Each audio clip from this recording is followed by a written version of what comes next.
episode of Mise-En-Sesh. I'm joined with Elliot Maris and George Hilton. It's myself, Matthew Joa. You know it is, Wagwan, you know the faces. And yeah, let's start off.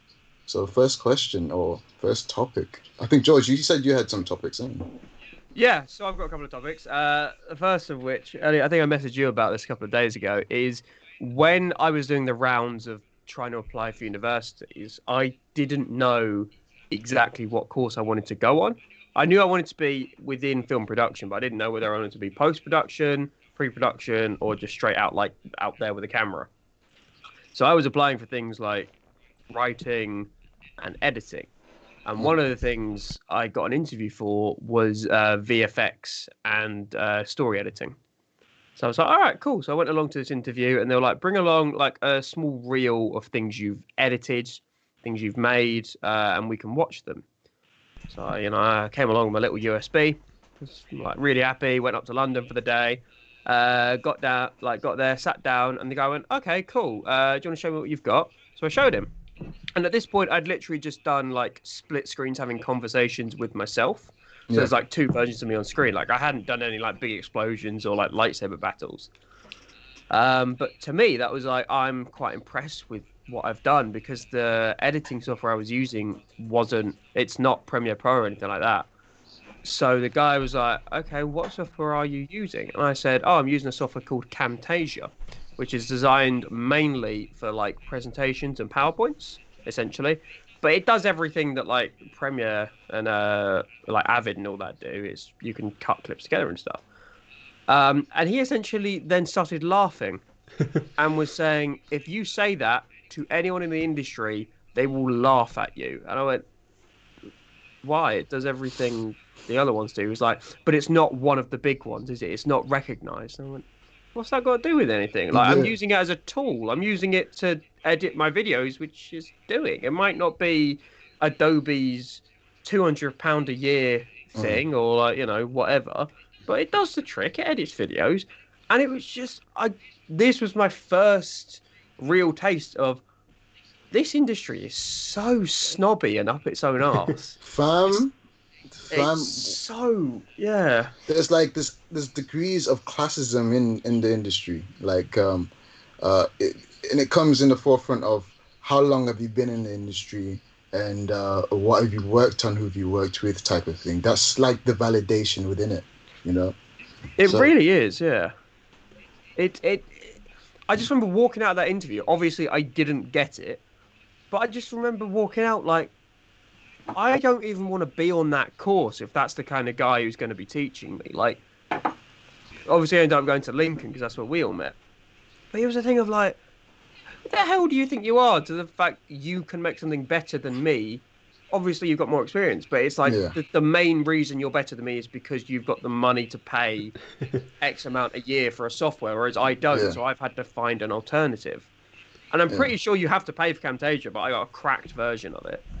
Like It's very narrow-minded, to be fair. Like that view, like that guy that told you needed this particular software to excel. It's very narrow-minded because you don't. Like there's been countless of examples of people. Fam, there's videos that have done pretty well that are struck from the iPhones and sometimes we may not even be able to tell how certain things are made, and they might be more simpler than we think, or it might use an editing software that we just don't know about. There's so many softwares, and so on. Like, so I think that guy, that it was just flexing his own ego onto you.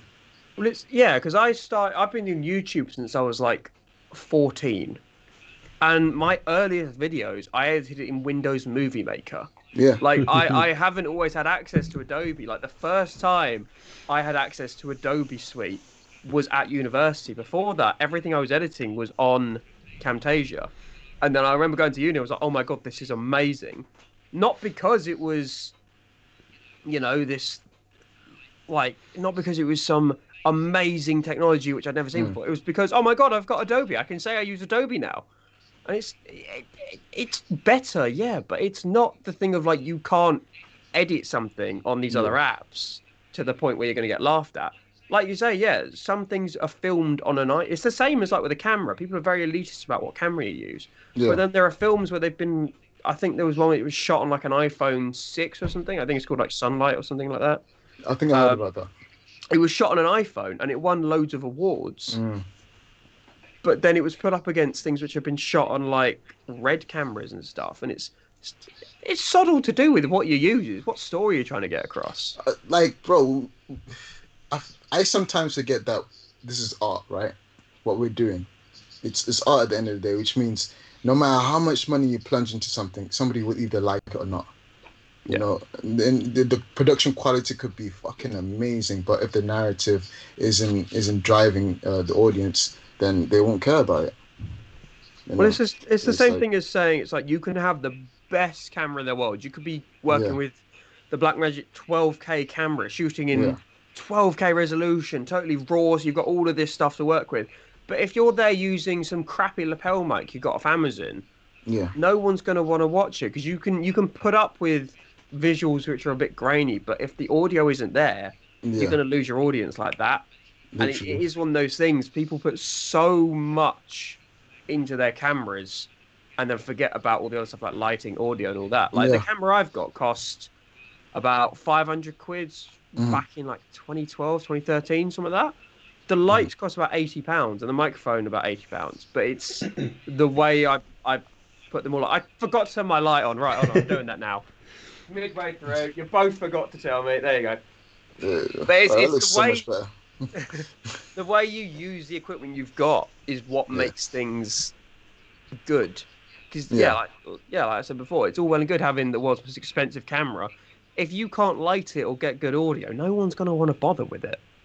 Like, there's no I point. like how that guy put you on blast for using what was it, Camtasia, and he's like, "Oh, if Camtasia, you yeah. tell someone in the industry, you're going to get laughed at." Like, guess what, mate? I'm 18, applying for university. I'm not in the industry. Get fucked, Stephen.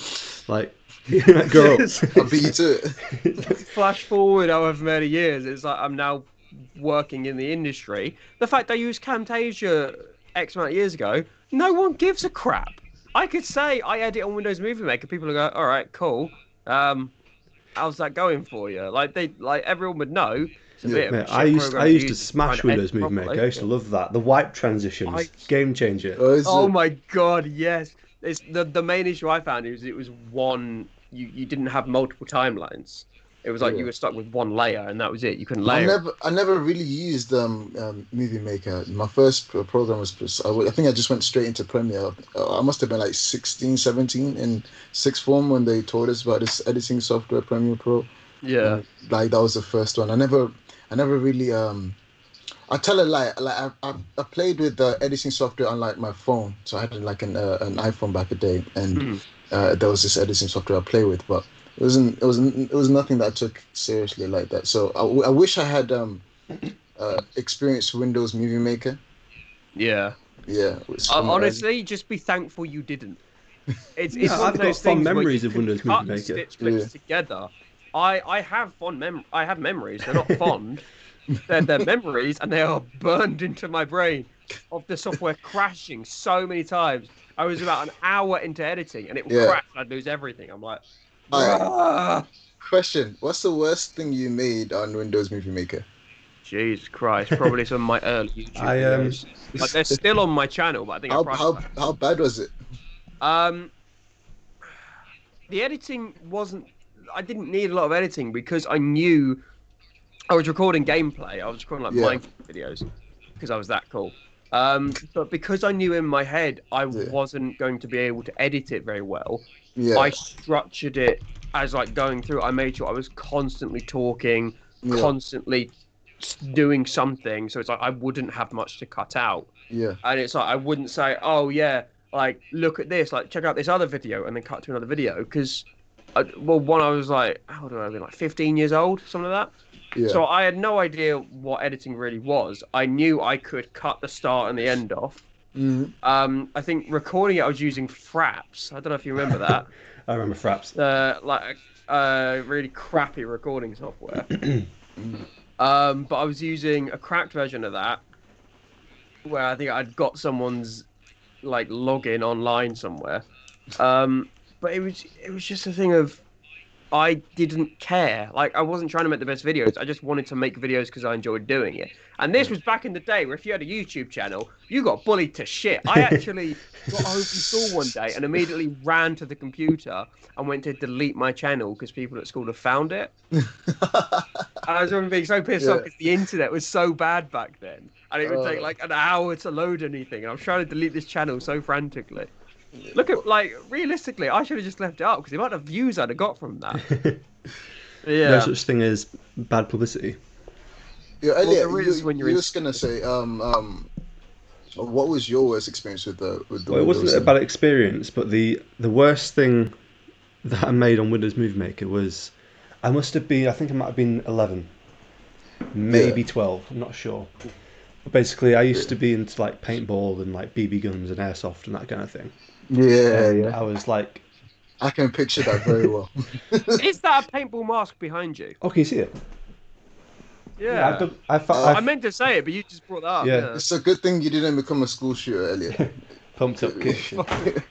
Honestly, mate, if you saw me in age 11, you'd think like if you was going to pick out one guy from the school picture, you'd be like, it's that In the guy. prospects. Like Shoot. like if profiling was a thing back then, I would have been profiled Yeah. as like the high risk You AR-15. mean? Or you just looking angry in your yearbook picture, like what? I just had that. I just had that. That vibe. Yeah, I had a major school shooter vibe. The emo fringe, like the black fingernails. No, God. but yeah, when I was into like paintball and BB guns and stuff, I used to like obviously go on YouTube. I used to search like a certain gun or certain thing that I wanted to see like a review of before I bought it, as you do. And I remember watching those videos and thinking, oh, that's dead cool. I wish I could do that. And then when I got my own BB gun, it was like an orange, like a bright orange, like BB shotgun thing. Hold on. Hold on. Mm. And I have it here. Them ones are serious, man. Them pellets will hurt you, will break your ass. Oh shit. Oh, okay. hey, we're talking knew about I me had it being a school somewhere. shooter. God damn, my man put the Bright orange oh, fist. you can tell he's used it for a while. That recoil was like, you knew what it was doing, fam. I got that in like first year in uni. If I ever get any trouble, yeah, then I know who to call, bro. You get that in first year of little uni BB after you gun. got like your first George bad the mark. pistol whipper and Well, I Elliot got the school it. shooter. It was like 30 quid. It was bright orange, and I had it in my head. I was like, I think it was just when we'd got access to like the Steadicam Yeah, at uni, and I was like, I want to do something where it's you follow a man in one. I was obsessed with my one takes. Follow a yeah. man in one take, but because it's bright orange, I love was one like, takes right, too. I'd have to either spray paint it and therefore make it illegal, or I'd have to film it and then put it all in black and white. And I was like, I'll just do that. They'll give it some cool ambient thing. And I just never did it. But I got the gun. And I was like, cool. And then started Um, shooting icicles off the roof. That gun was so close to you. Like, I've got a feeling did you It's see how just, yeah, quickly I've got you it pulled right. out? Yeah, I'm talking about guns. You got it like clipped in under your desk whenever you're ready. It's like The someone Man, walks in. that's extended silencer. And then who needs a silencer for a BB gun? It doesn't make any noise. No, the silencer comes off. Okay, but okay. Can you shoot it without the silencer and then shoot it with the silencer on? I The just want silencer doesn't do anything. It's not an actual silencer. It's just an extended barrel. There's nothing in it. mate, I was half expecting a little BB just to fly out, bounce off the wall, and like hit you in the face. There.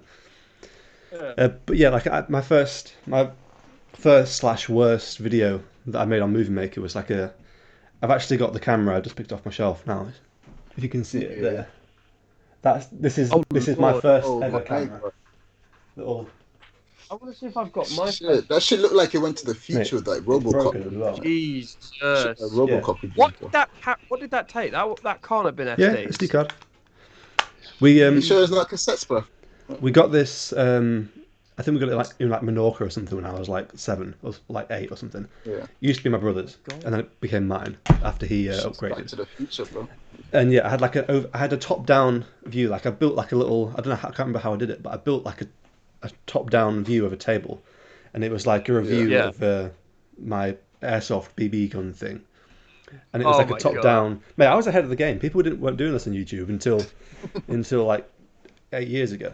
But it was like top down You on were the table, innovator. and it was like the gun on the table, and like my hands were in it, and I was like talking to the camera, like, doing all the features, and I was like showing all these different Yeah. angles and stuff. And then my next attempt after that was like I did a full like teardown. So I took apart the whole thing and like showed it the insides of it. Plot twist: the gun broke after that. But I still like that. but like Oh that was my my first thing. And then like after that, I remember getting my mum to record me going out. I think I just got a new paintball gun, and my mum took me out to like this little area where people do like fly tipping near where I live. And I was just Yeah. like, there's a video. I wish it was still up because I'd love to see it. There's a few videos actually, but they're not on YouTube anymore because I started a channel. But it's long since been deleted. But it was like a video of like, it was like a test shooting of this paintball gun, and it was like on the top of the paintball gun, it's called a hopper where it feeds the paintballs into the gun, Oh, and it okay, was a yeah, new I hopper know, that I yeah. got, Yeah. and it was like reviewing how fast you could shoot with this new hopper because obviously it feeds them faster. Yeah. But yeah, that was my movie making, and after that I graduated to a cracked version of Sony Vegas. This was the Hey. first camera I was filming YouTube videos on. Good old little point and shoot. I mean, that's luxury. The fact I've still got that, like, yeah, I'm pretty sure. Yeah, like the battery. That was your battery, and Ooh, that that would must last about 30 minutes. to 20 or something like that. Yeah, did not last very long. SD cards probably cost about, like, nowadays that would go for about 20 quid. But Sure. like when it came out, so I want to see if I can try and find when my first vlog videos came out, because that's when I was using this camera, and my God, they were atrocious. See, with this one, with this camera, you can see I used to take it with me. I once strapped it on the side of a gun that I was taking to airsoft, and you can see like little dents, and I don't know if you can see it on the camera. If it'll focus on it. It's got little dents and cracks and all sorts of stuff in it where it's been like shot at. And amazing. It's been too my brother long. used to It's put been it on too his long. mountain bike as well, so I think it came off that a few times. Does it still work? You know what? I might actually try and see the battery door doesn't stay shut. It just pings up. So I might take that shut and put it on charge and see if it still works. I'd love it if it did. I'd love to charge this if it works, but I was using this 6 years ago, and then That's about impressive. like 6 months later, I got this camera. You might have set my Yeah. treasure right here, aren't you? Building a museum. Some say treasure, some say really old tech which isn't worth anything. Ah, it'll be one an day, antique one in day. like, because it's a camera, it'll be an antique in 5 more years, bro. 5 more years, it'll be an antique, bro. Good. Speaking of antique, actually, since we're talking about old cameras, Oh, is that? I think George, you've seen this Oh, before. please tell me what I think But- it is. Wait. Yeah. Please tell me it's... Is it a Super 8? Mate, Oh, don't tell me it's mate, Super 8. You're mate, gonna give me don't a say boner. Super 8. Older than that. No way. No. No way. Mate, so Oh, shit! Ah! I'm losing my mind. I'm losing my mind. Oh Mate, my so god. sick. Yes. wait, Yo. Film fed camera. yeah, wait, Have you filmed in that? Yes. Oh my God. Shit. Mate, Ah, mate, this I is bought mad. this. Really, I bought this in Camden Market a few years Yeah. ago, and what's it called? Jelco Automatic A. I think it's 1960. This camera was made or released. And I bought it broken for a £5 because it wasn't Yeah. feeding the film properly. But it was just like, again, I don't know if you can see it. There's like a little pin Is there it that, the like, pressure? it puts pressure against the Yeah. film, so it actually like pulls it through. And basically, like the metal had like bent a bit because it was so old. So I just bent it back and put a little bit of Gorilla Tape in, and now it works. Just if I can wind it up. Literally watched a video earlier. Slow Mo guys on YouTube released a video where they were showing a film camera from like the 70s, how it works and stuff like that. They took the front plate off and everything. It's really Mate, interesting. this is so Obviously, sick. if Like, you're you nerd just like us. right, you just wind it up like this. Can you change the frame rate on it? Yeah, you can control how fast it feeds the film through. There's like a lever on this side. That's the record button.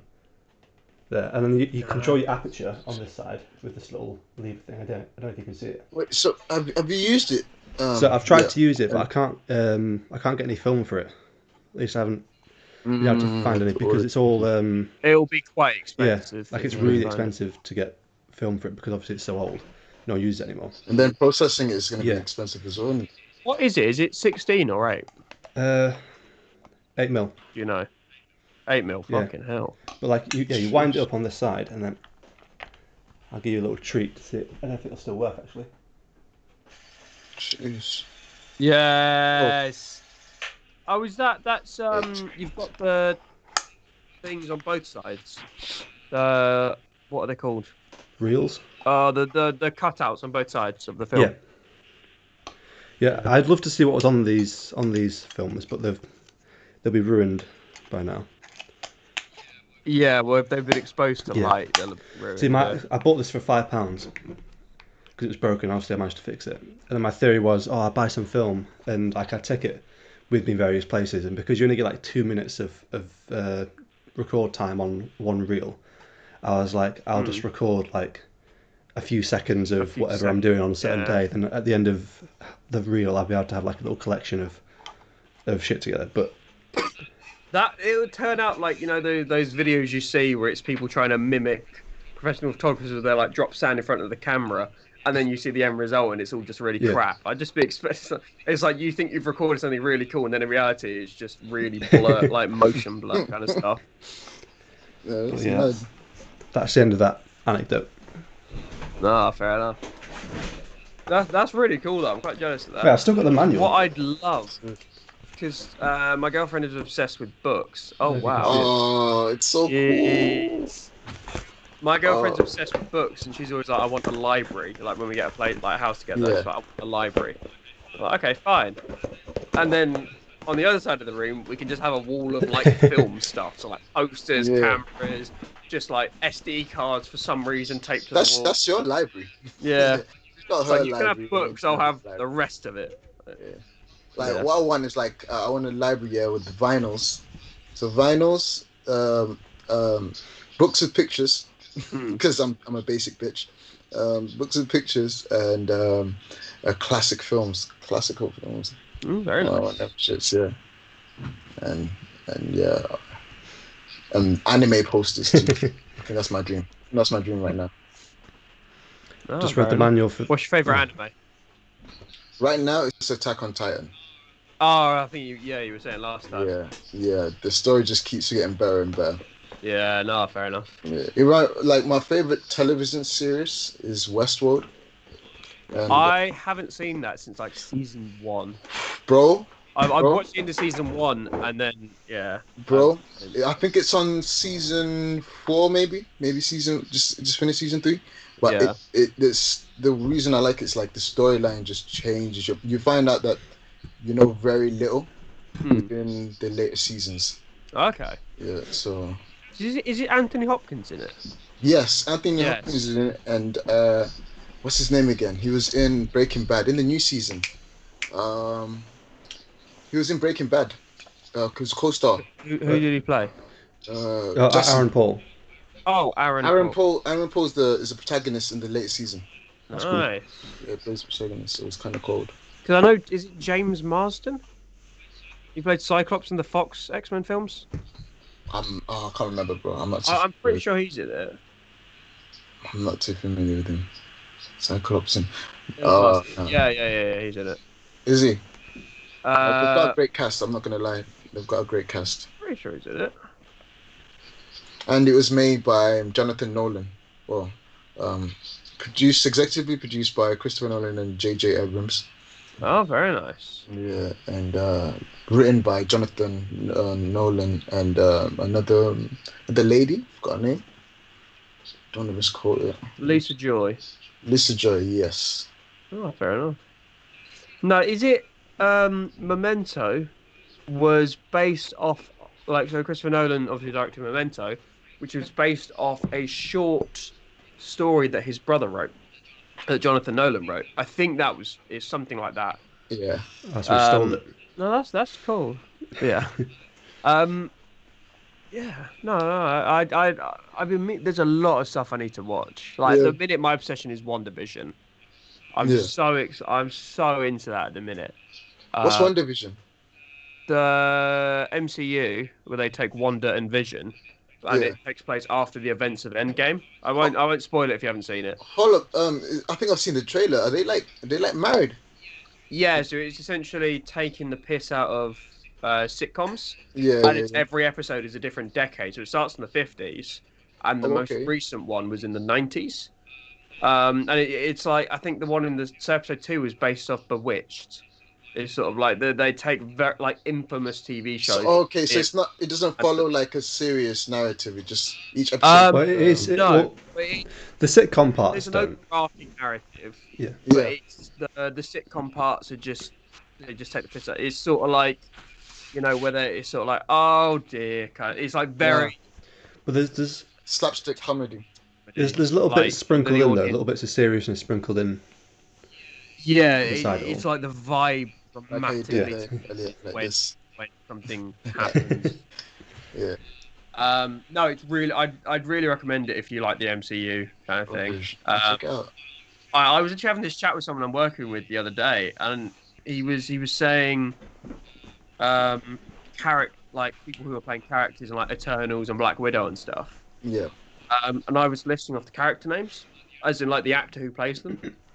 And he looked at me and he went, "How do you know this? Like, how do you know these things?" I'm like, "Well, one, I'm pretty good with recognizing characters and like knowing character like actor names, and two, I wrote my dissertation on the MCU, so I think you couldn't forget if you Bro, wanted I to. feel the same way when somebody questions me about anime. Like, bro, I wrote 10,000 words about this shit. Like, it may how not much have been you want good, me but I know stuff." to say? Yeah. That dissertation was stress, man. Nah. I had fun writing it though, but I've- it was I feel like we need to do an episode where we just sit and bitch about our dissertations for like 2 oh my god. hours. I've got mine. I've got a physical copy of mine somewhere. Do you know my dissertation? Yeah, it failed to upload online to the thing online. Oh shit! Yeah, I was actually late to my dissertation handing. I think it was like every. I don't know how realistic it was, but it was like every minute you were late, you'd lose. Like they deduct 10%. No, or it's not. something. You just it's lose. just 10% overall. You lose 10% for being late, and then I think you lose another 10% per day that you are late. Oh, it's Per like, day? Yeah, per working That day. is per 'Cause I remember day. my I think it goes to like 50%. yeah, So there's a essentially, cap. There's a it cap. can go down to a pass.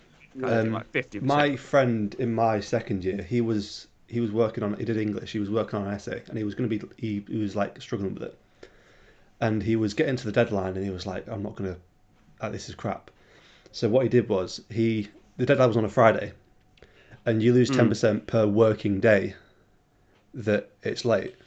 So what he did was he just didn't submit it on Friday, worked on it over the weekend for an extra 2.5 days because Friday night, and he worked up.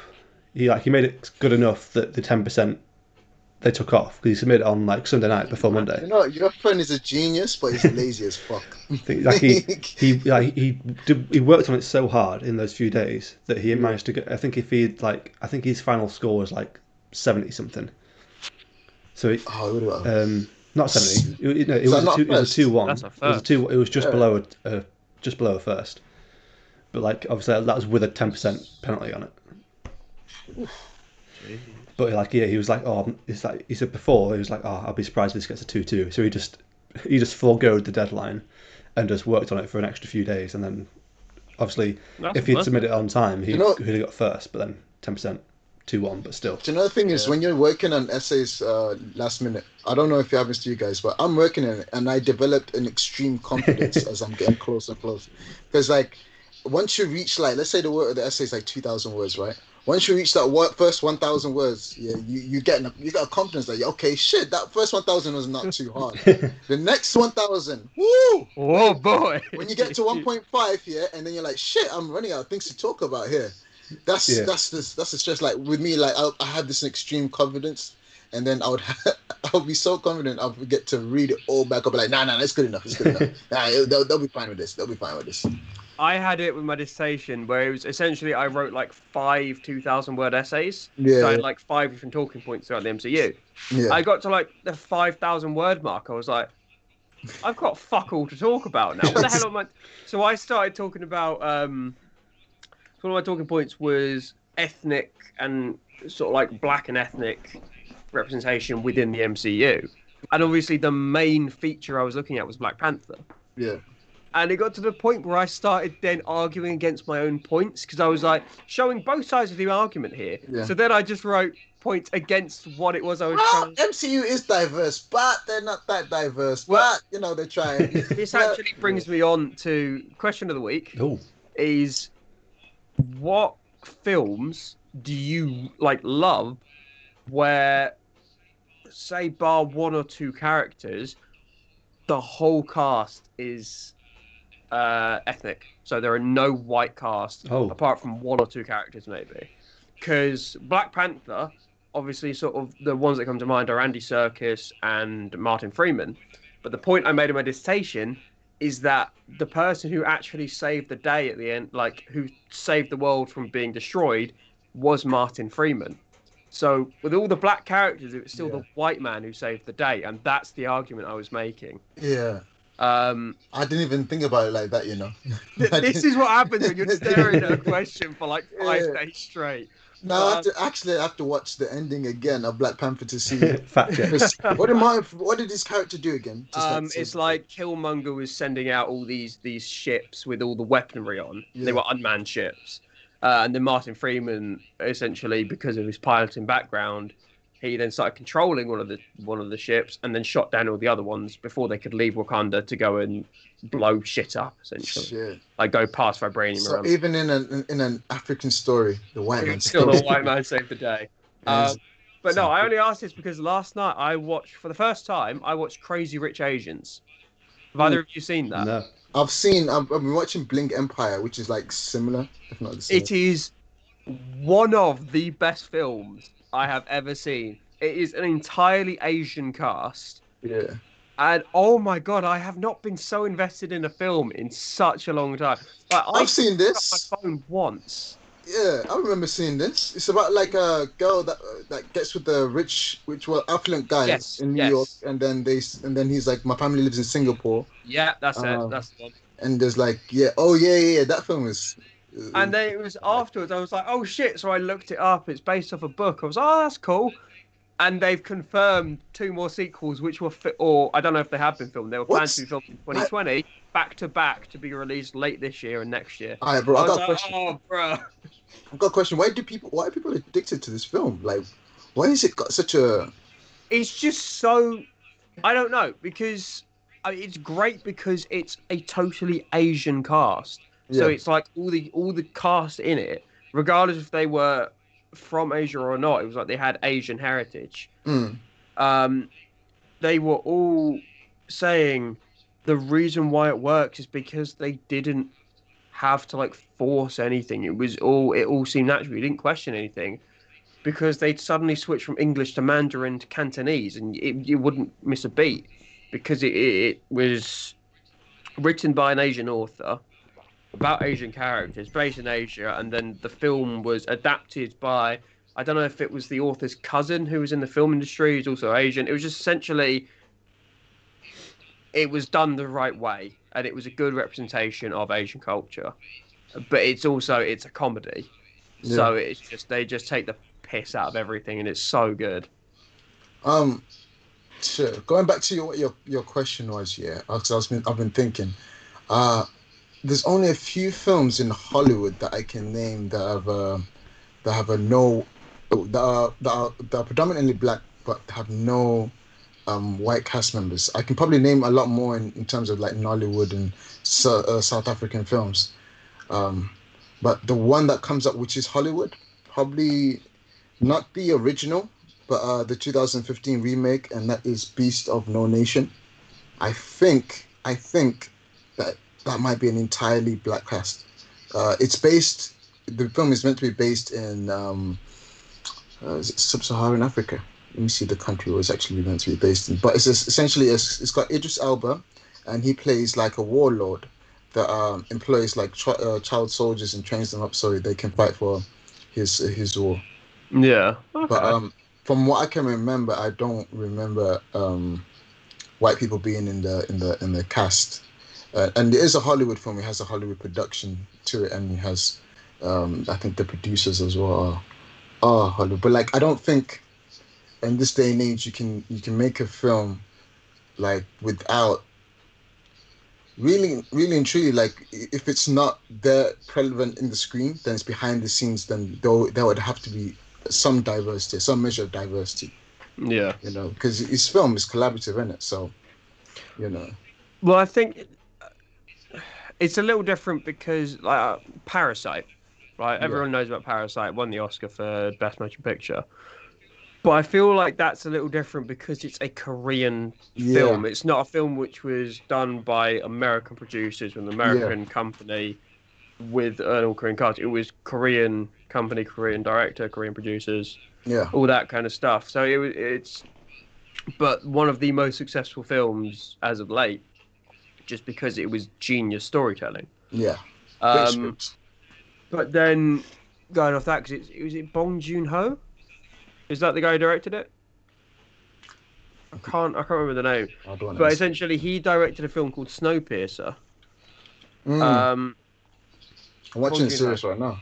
And they did a series where it's black lead, David Diggs, and I love David Diggs. I think he's great because I watched the Yeah, Disney Plus film release of the yeah, Hamilton musical.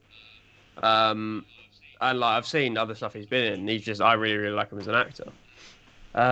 But I like the fact they didn't essentially just do a remake of the Chris Evans story. It's yeah. just essentially I don't know if it's meant to be set before or after the events of that, but yeah, it's just good. I like the series. I've only seen the first one. Yeah, the series is pretty good. I'm up to Yeah, date as well.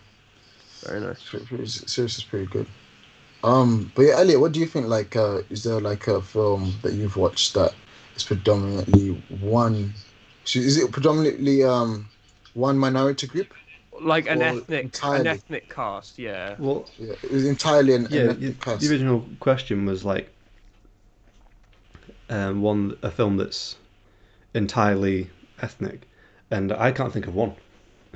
Honestly, I really can't. Like Yeah, every film I can think of, even ones that are more ethnic or more diverse, they'll they're yeah. not entirely. Yeah. But the thing is though, and this might be a trigger one to some people though, but I don't think having an entirely ethnic production is necessarily a step forward from having entirely white productions. Like diversity is a mixture, not Hmm. necessarily like one or the other. Like if obviously if you're making a film in Africa, yeah, naturally there's going to be more African people in the production. Just fact of life. If you're making a yeah. film in like I don't know Manchester, naturally Mm. it's going to be predominantly white because it's North England. I've But got something to say on what you mentioned, right? You think when you said that you don't believe it's a step forward. I'll play devil's advocate. So like there probably are groups of people that when they see it as a step forward, they mean in terms of okay, there's been money plunged into this production, and producers are aware that they might not get the return that they would if they had a much diverser cast, but they probably believe in the social movement yeah, much more, as or the messaging behind the film, or the opportunities it can give people that are part of like the BAME communities or something. So that probably might be a reason why a lot of people advocate for more ethnic casting, just because it opens just more doors for people in different communities, I yeah. suppose. Like having. I think Sorry, you go first, John. so. I was just gonna say I think a good because the point I was trying to make is not like because it's filmed in Korea, therefore you've got an all Korean cast. Like, wow, amazing! Look what they've done. It was more the fact that it's an American film which has been done to essentially show Asian culture, like with Crazy Rich Asians. But I think a good example of where they've intentionally gone a certain route is the Creed films because it's based off Rocky, but it doesn't follow Rocky and his story. It It's like a follows yeah, I can't remember Adonis Creed. yeah, So it follows Michael B. Jordan's character, who is a black uh, American guy going in the boxing world, and it shows.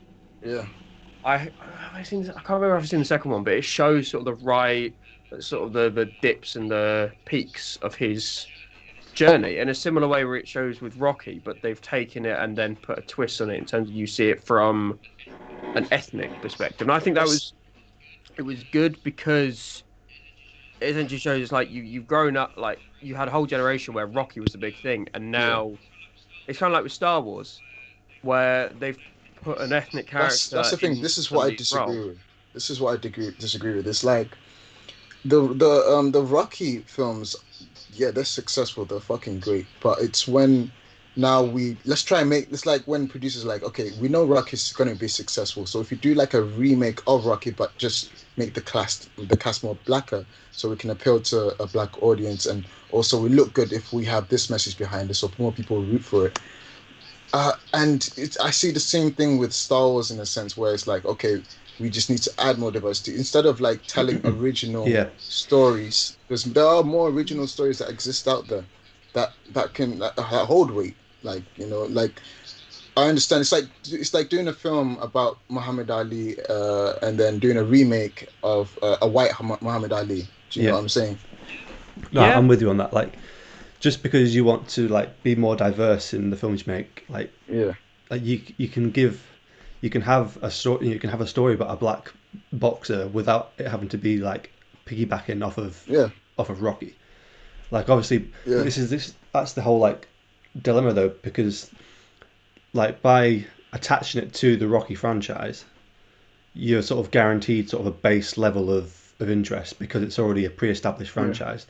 So like, yeah, I can yeah, see why they did that rather than just doing a whole. It's harder to start a new franchise than to piggyback off yeah. That's other. But true. and it's these days it's just yeah, remakes like the big blockbusters that we have these days. Then they're lacking a lot more originality and we're going for things that have already worked. So a Lion King remake, for example, Yeah. or this type of film or Well, so I because think we know we can guarantee that we're gonna make money out of this, so we know our money yeah, is because the safe fact that there's I basically think already like an established audience of people yeah. who are aware of the Mm, previous things or fans of the previous things.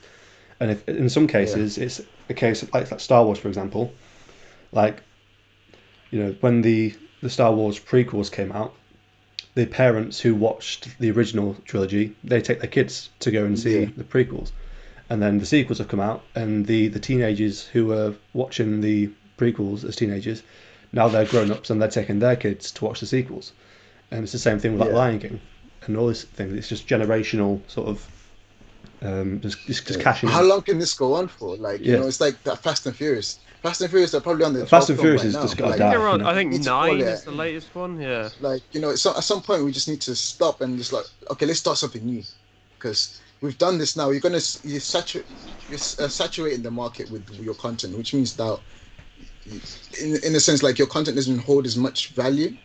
Yeah. It's like Michael Jackson releasing every single song he's ever made. It loses its leverage, it loses its value because it's no longer in the Yeah, well, votes. It's no it's longer, like having a number one hit. Let's say you release a song and yeah, it's number one on the charts for like I don't know 50 weeks, something stupid, and then instead of yeah, making like a new album, you just make remixes. yeah, You know? yeah. Remix is the same Yeah. song. To be That fair, is a good analogy. sort of going back a few steps, I feel like a really interesting director who I'm very excited to see where he goes next in his career is Jordan Peele Mm. because he did Get Mm, Out and Us, which are black-led casts. that's just very They've good. got white characters in Get Out, especially. It's Mm, a black guy going into a white family, and it yeah, shows that awkwardness. And then obviously, if you dig deeper, there's a lot more to it. And then Us, which is it revolves around a black family, sort of surrounded by a lot of white families, and it shows sort of the differences in yeah. lifestyles because it was the Us was more of a classism thing in terms like yeah it took a step. Jordan Bill took a step back from what racist and then countered I feel like racism, xenophobia, all of these things fall under classism in a sense. It's like the idea of you believe that you're better than someone because of your last name or where you come from Or type what of editing thing. software So you I use. feel like, yeah, with us, which is what found really powerful about it, is like there are people that live above the ground and people that live underneath the ground, mm, and there'll be like a scene where people are both doing the same thing, but there's a difference in environment, difference in characters, but they're doing the same Yeah. activities, for instance. And I thought that was really good. I I just forgot. like it. I like Jordan Peele's films, and especially films of ethnic casting, because Yeah, it shows me how little I know. It proves to me I am yeah. so uneducated when it comes to Shows topics you like how little this. you know. Yeah, And it's like I like learning, especially with Crazy Rich Asians. It showed me like a lot of the tropes within Asian culture, where it's like I'm totally oblivious to it, but it's so normal in that. And then in Get Out, it's one of those things I wouldn't even think twice about going to meet like someone's family. But then I don't know where to go with this, but it's like the opening bit where I can't remember the character's name. But he's going to meet the family. The girl is driving the car, and they get pulled yeah, over. And upon first watching, it looks like she's trying to fight his case, saying he wasn't driving. Why do you need to see his ID? yeah, But then on second watching, you work out she's saying that so there's no paper trail, because it's like if he shows his ID, it shows the police officer he was last seen with her, and it's one of those things. It's like once you look at it from weird perspectives, it's quite interesting. shit. Have you never seen that? Like, yeah, I've seen it, but I didn't clock onto the paper trail thing. Yeah. The paper trail is it's not something they didn't show you that, but it's something that you interpreted it after dissecting it. Well, You I get what I'm think it saying? was Jordan Peele actually confirmed it. That's what he was going for. Yeah. No, It's like that's smart. upon first watching, there's a lot you So miss, it's and like a then double entendre in that, in what he did there. yeah, it's like double meaning kind of thing. It's like Yeah. there's a meaning from the first viewing where it's like there's an innocence to it of like what the hell, he's not driving, and then when you realize she's actually just been lying and manipulating him the whole way along, Yeah. then we look at it with that point of view. It's interesting to be like, oh, okay, she's Yeah. not trying to help him, she's covering her own ass here. She Uh, understands the racial tension in the country, and she's using it to her advantage.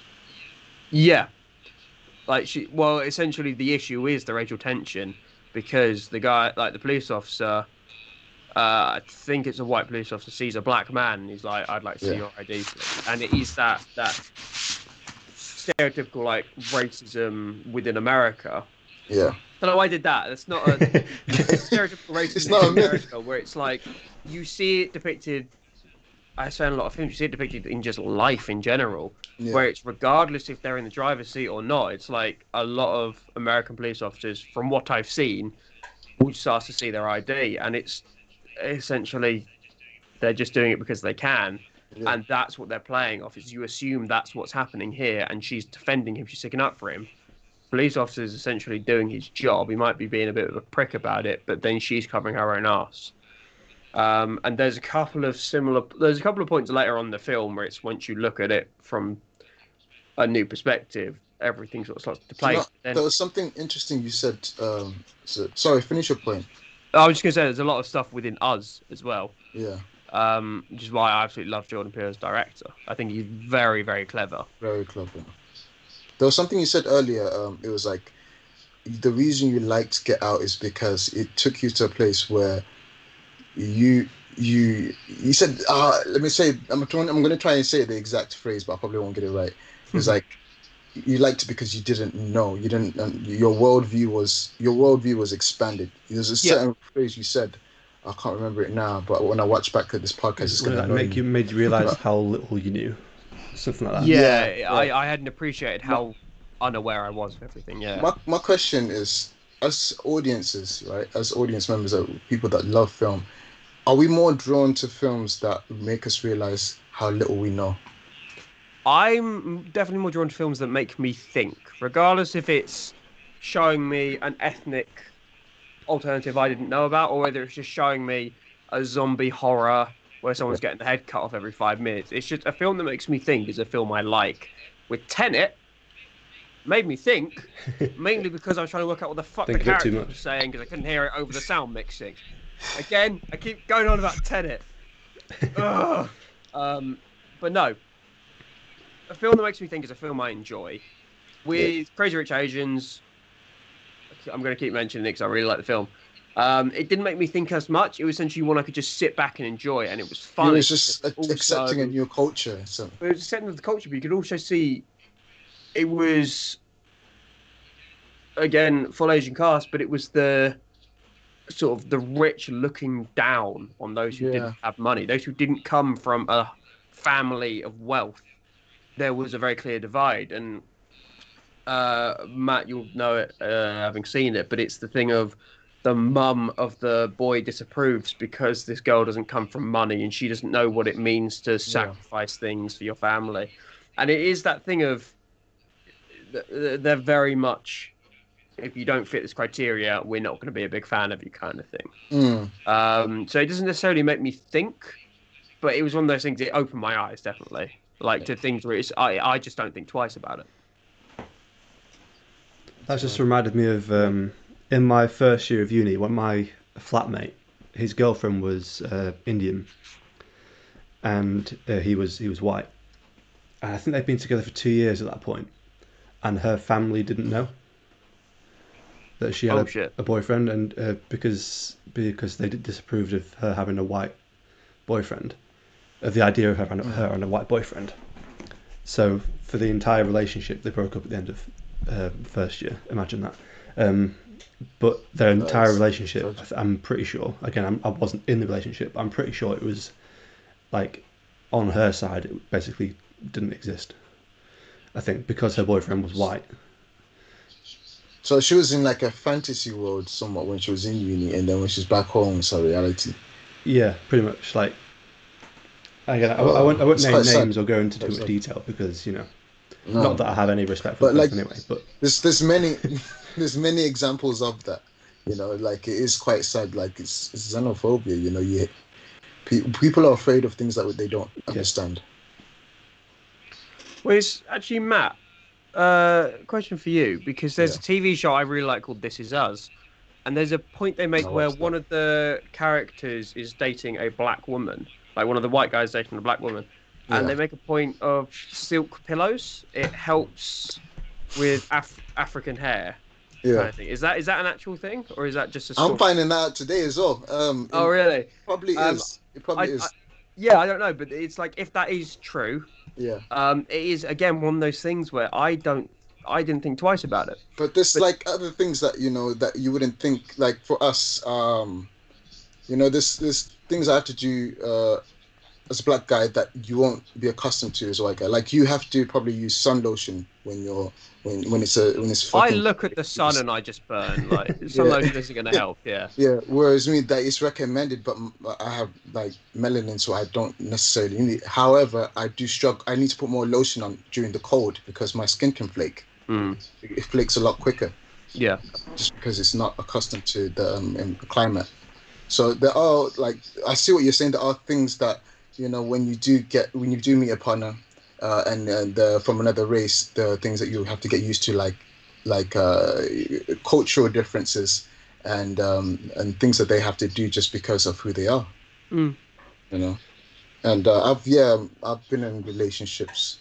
I've been in a relationship with a white woman before, and it was a huge culture difference, especially when it came to. Okay, let me tell you a story. So Oh first God, time here I we go. lost, first time I lost my first virginity time. The was first time.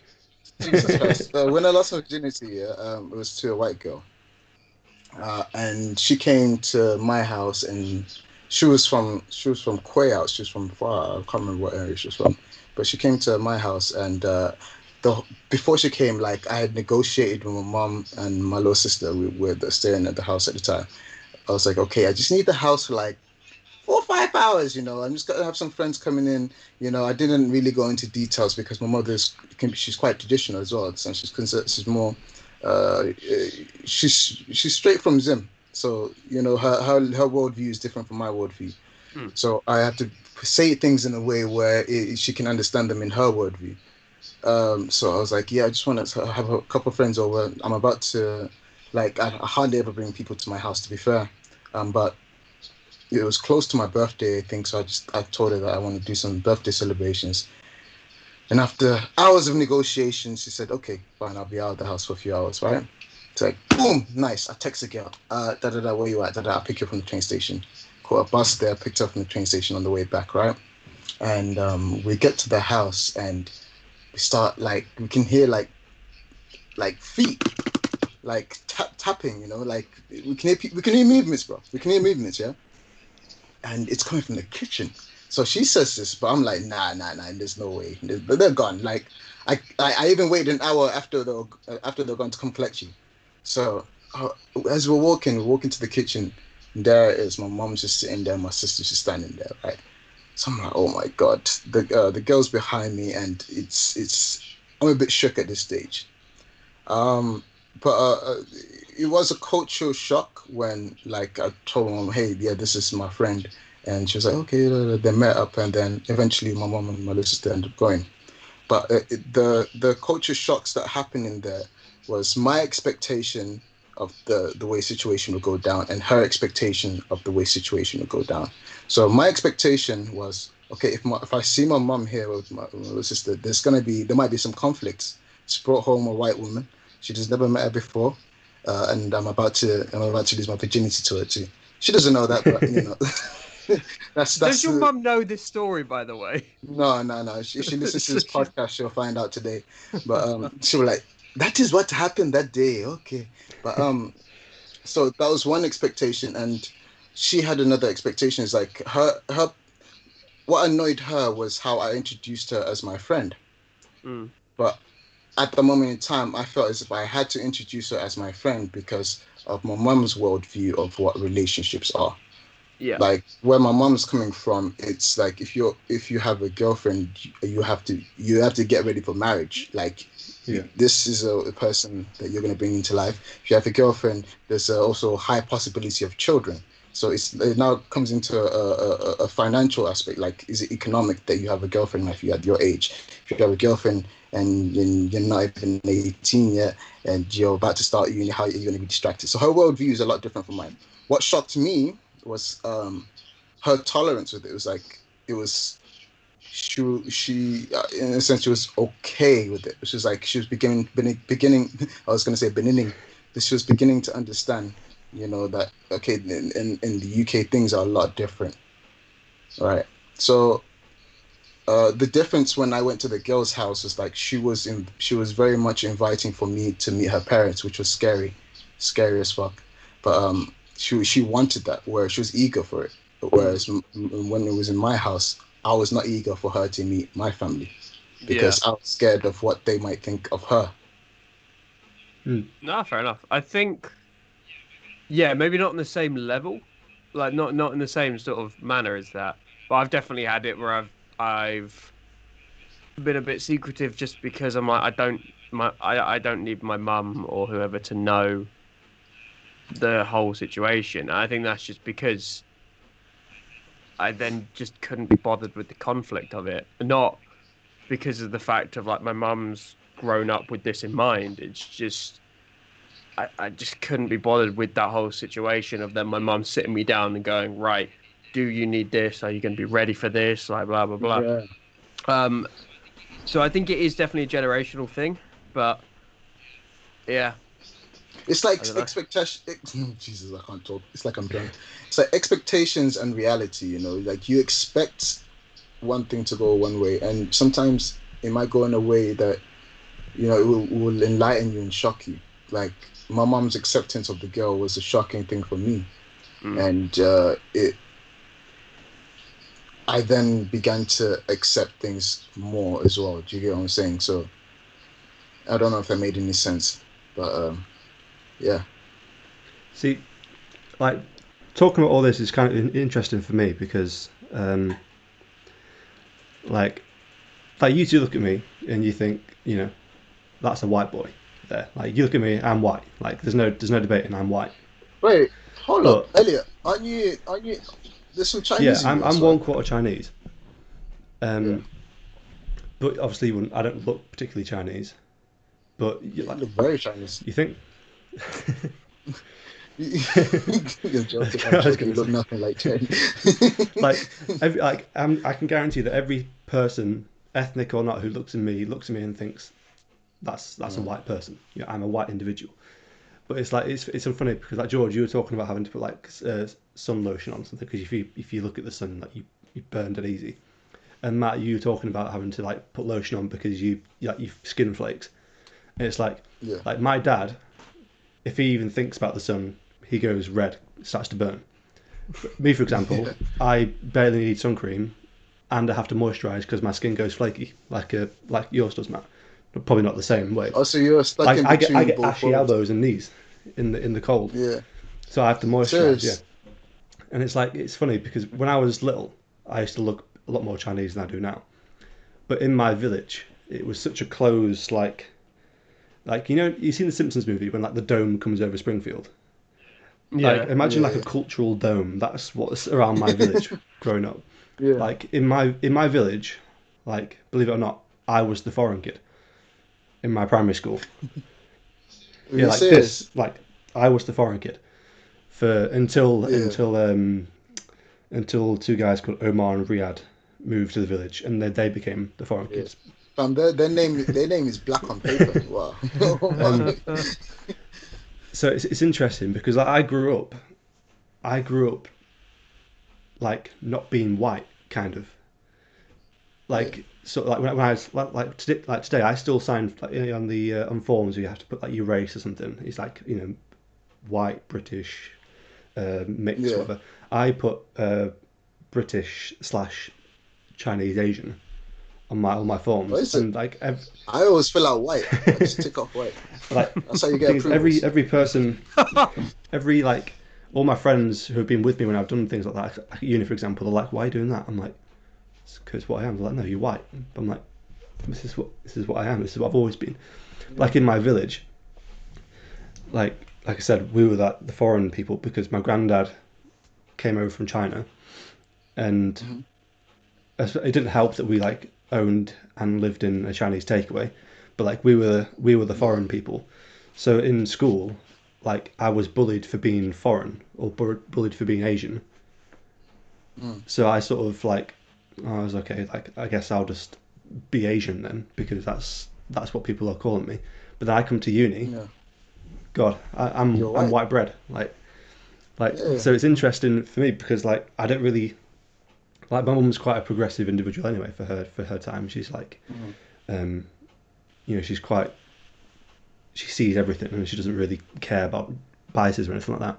So I'd sort of grown Yeah. up not having like any sort of I like no I don't want to say care, but I've never really given any like sort of energy to like worrying about racial differences or anything because I'm just like oh let's just get along. Yes, as corny as that sounds, because I've Yeah. not like when I was little I wasn't white enough to be white, and then now I've grown up I'm not foreign enough to be foreign, so I'm just sort of this thing that sort Mm. of floats around. I don't really Do you know? put too Do much you know? weight on A it. lot of it plays into the place you grew up in. So, do you know when you said that the old village was like a dome, like a Yeah, cultural dome?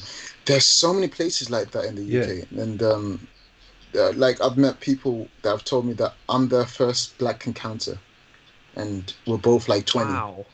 Now, so I understand where a lot of the stereotypes may still live on inside of people's heads. Especially, let's say, right, guys, I'm your first black encounter. Everything else you know about black people is from the internet and television. And how do they depict us? It's a lot of times it's negative. You turn on the mm, news, you hear about a shooting or stabbing, and it's the automatic assumption. Even me being black, I have an automatic assumption that it was probably done by a black person just because that's how the media has fed me mm, over time. Yeah. It's cultivated my thoughts into thinking that this is how things are. And so when you meet somebody who you've looked at online but doesn't match the criteria, it doesn't like everything you've read upon about that group of people, about that culture, and this guy is just bigger than what you thought he would be. There's more to his character. You find more similarities within him and yourself and him. And There's I think there needs to be a lot more integration because then you realize that our biases are stupid. the You thing know is with the with basics. bias like it perpetuates itself if you give it the right conditions. Like my village is a good example. There's, like you said, there's plenty of places like that in the UK, but like Like Omar and Riyadh came to my Mm, village. They were Muslim. I'm not sure mm, what part of what country they're originally from. Like they were born in the UK, yeah. but their parents were from abroad. So they're first generation. Yeah, and like they were like bullied a lot. You know, a bunch of little Mm, white supremacist kids with the white supremacist parents. Like they weren't in the village for very long. I think they were here for like maybe I say here they weren't there for more than 2 years maybe. Like they Jesus. mm, left, and I think Riyadh moved to Manchester. yeah. I can't say where Omar went to. He went far away, but not as far as Manchester. But they left, and after that, again, my family was the foreign family, and then it wasn't until I think it was either the year that I left or maybe the year that I was in secondary school. But basically, a black family moved to the village, and they were the Mm, only black family in the village. mm, And I remember like there's a woman who used to work in our Chinese who she's very old. She doesn't drive. She's never had a job outside the village. She's lived in the village her entire life, and she was like late 60s at the time. But I remember she and for some reason she used to work in the Chinese, but she was like hardcore like racist. But she wasn't racist in the way mm. like she was like I hate foreign people. She was racist in the way like she was like so uneducated on what foreign people were like.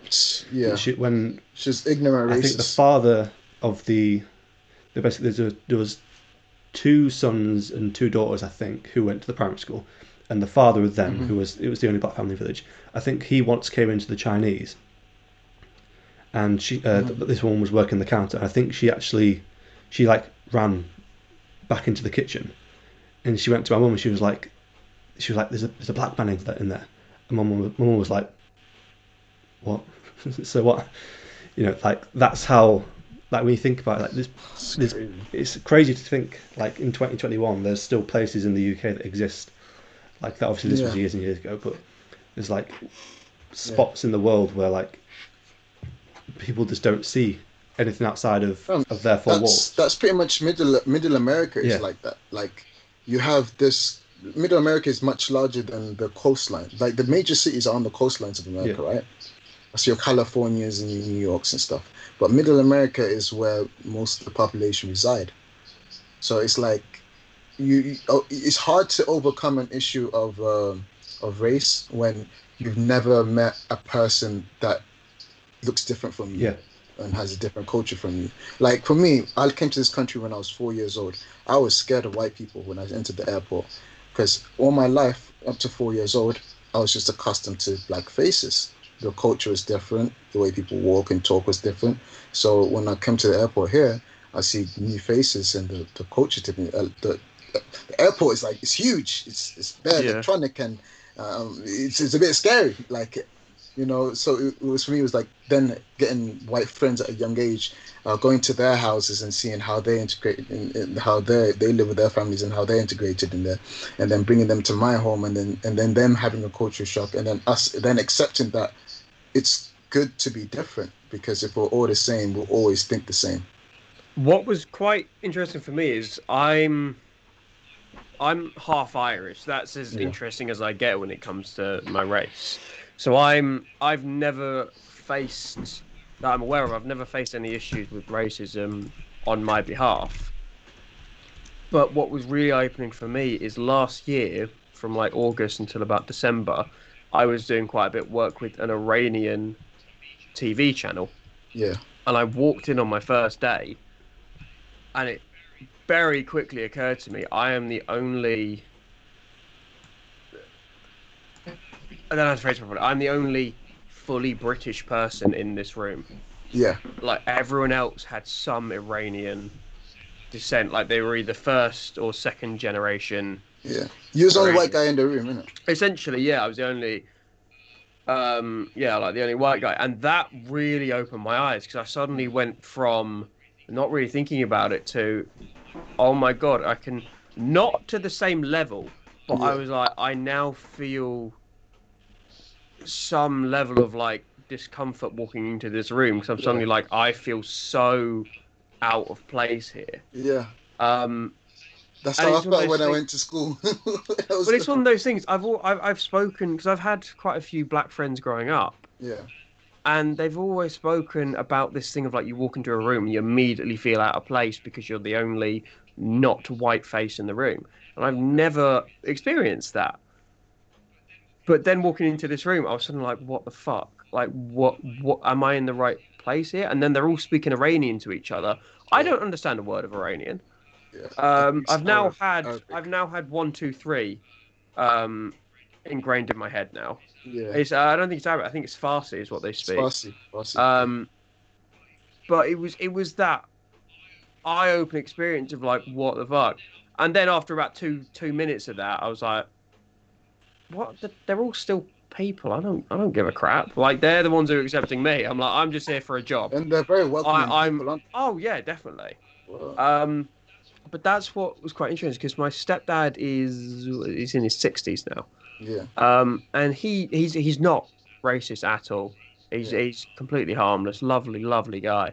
But he was saying, "Oh, do you think one of the reasons they accepted you is because you've got facial hair?" And I was like, "What?"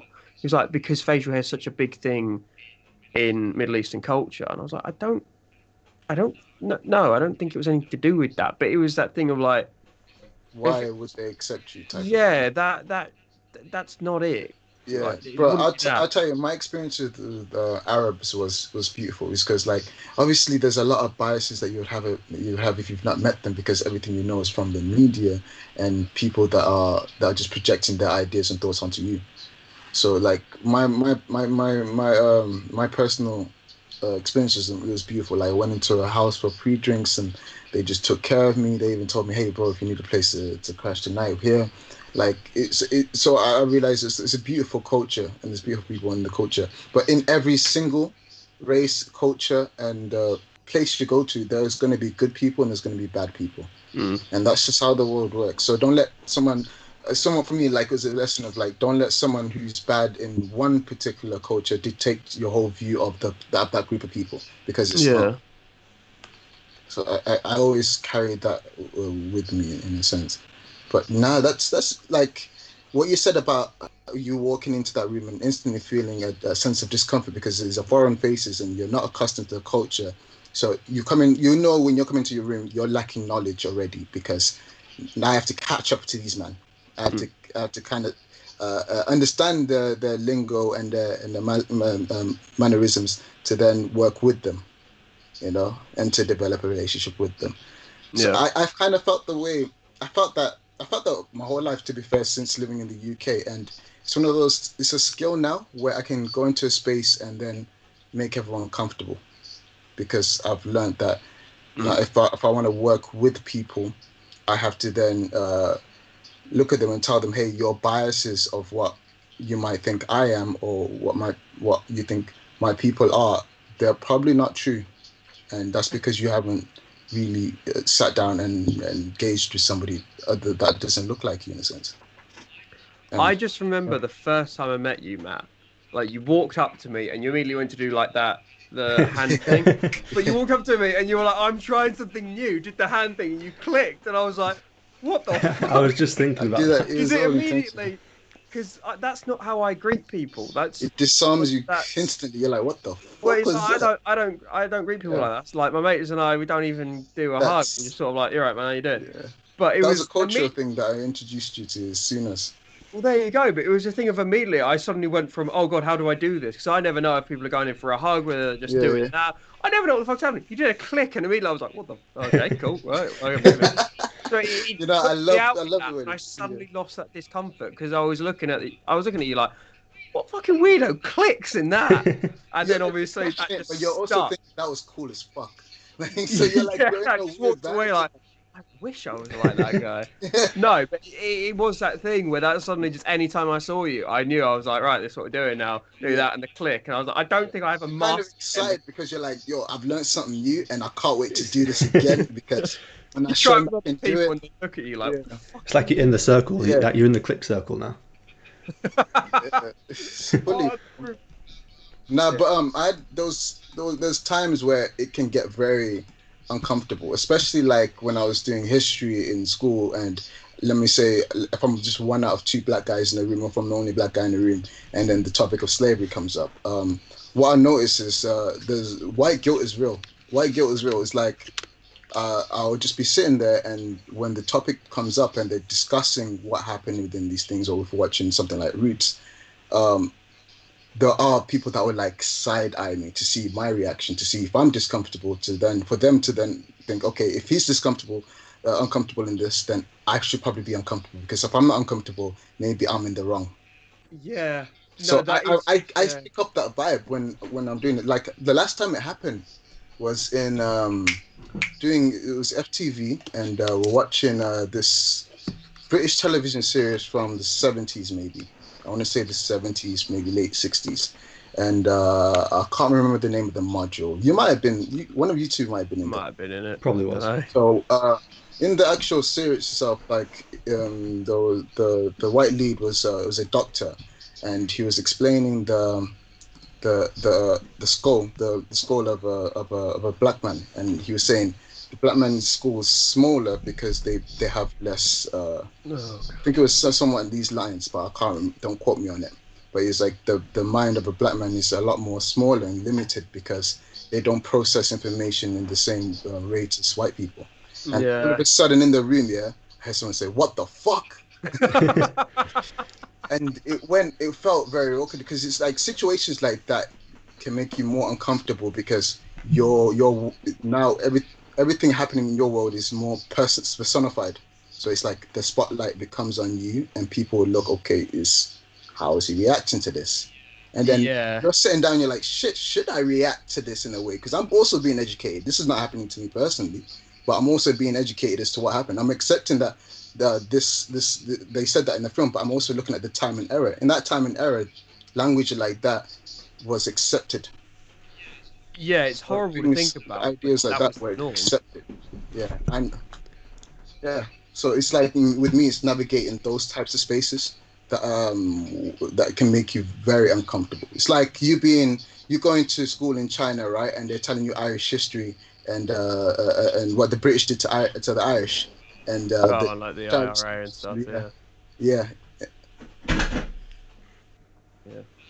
I don't know. It is one of those things. You mentioned white guilt, and it's something. I'm just thinking about it now. It's like whenever I see something about slavery or about mm, just racism happening nowadays, I do feel. I don't feel personally guilty, but I look at it and go, "What the fuck is up with the world? Like, yeah, why are they treated differently? Like, it's not something where you've decided, you know what, I'm going to have a different skin color. It's mm, not something you've decided. But yeah, no, I see what you mean in terms of it. I do feel some.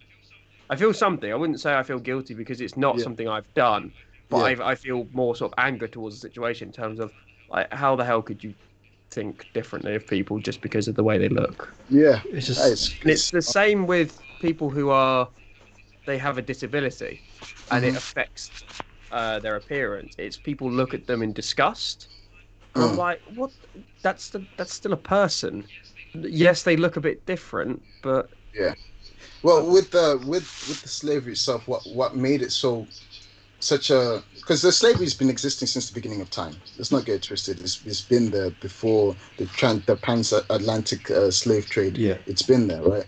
What made this type of slavery so much more significant is how they utilize religious texts. So they use the Bible to oppress people, and that not only that, they convince the general public that, hey, we're these are not people. These are not human beings. These they don't have the same level of intelligence that the white man has, and because there was a language barrier, it worked to their advantage. It was like, of course they're not smart. They were not allowed to educate the slaves, because if a slave was articulate, they were seen as a threat.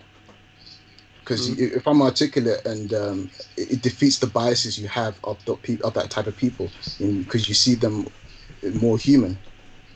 You get me? So it's like that particular type of slavery, the transatlantic slavery, was a lot more harsher, because it was, in my opinion, they still using things that happened during that period of slavery to still for oppressed black people. There are still elements, especially with the prison complex system. Mm. Yeah, there's Yeah, still it's things like like that happening. the slavery that we think about with like the actual slave trade and stuff.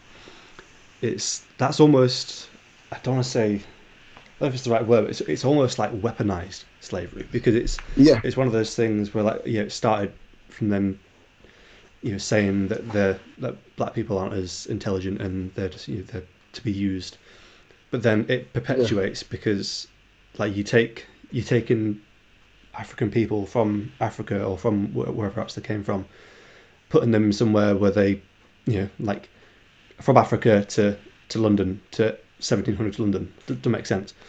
Like, yeah, and you put them in an environment where they don't understand the language, they don't understand the culture. So take anyone, take the smartest white person in the world and dump them in a Malaysian food market right now. They're probably not going to look smart because they don't understand what's going on.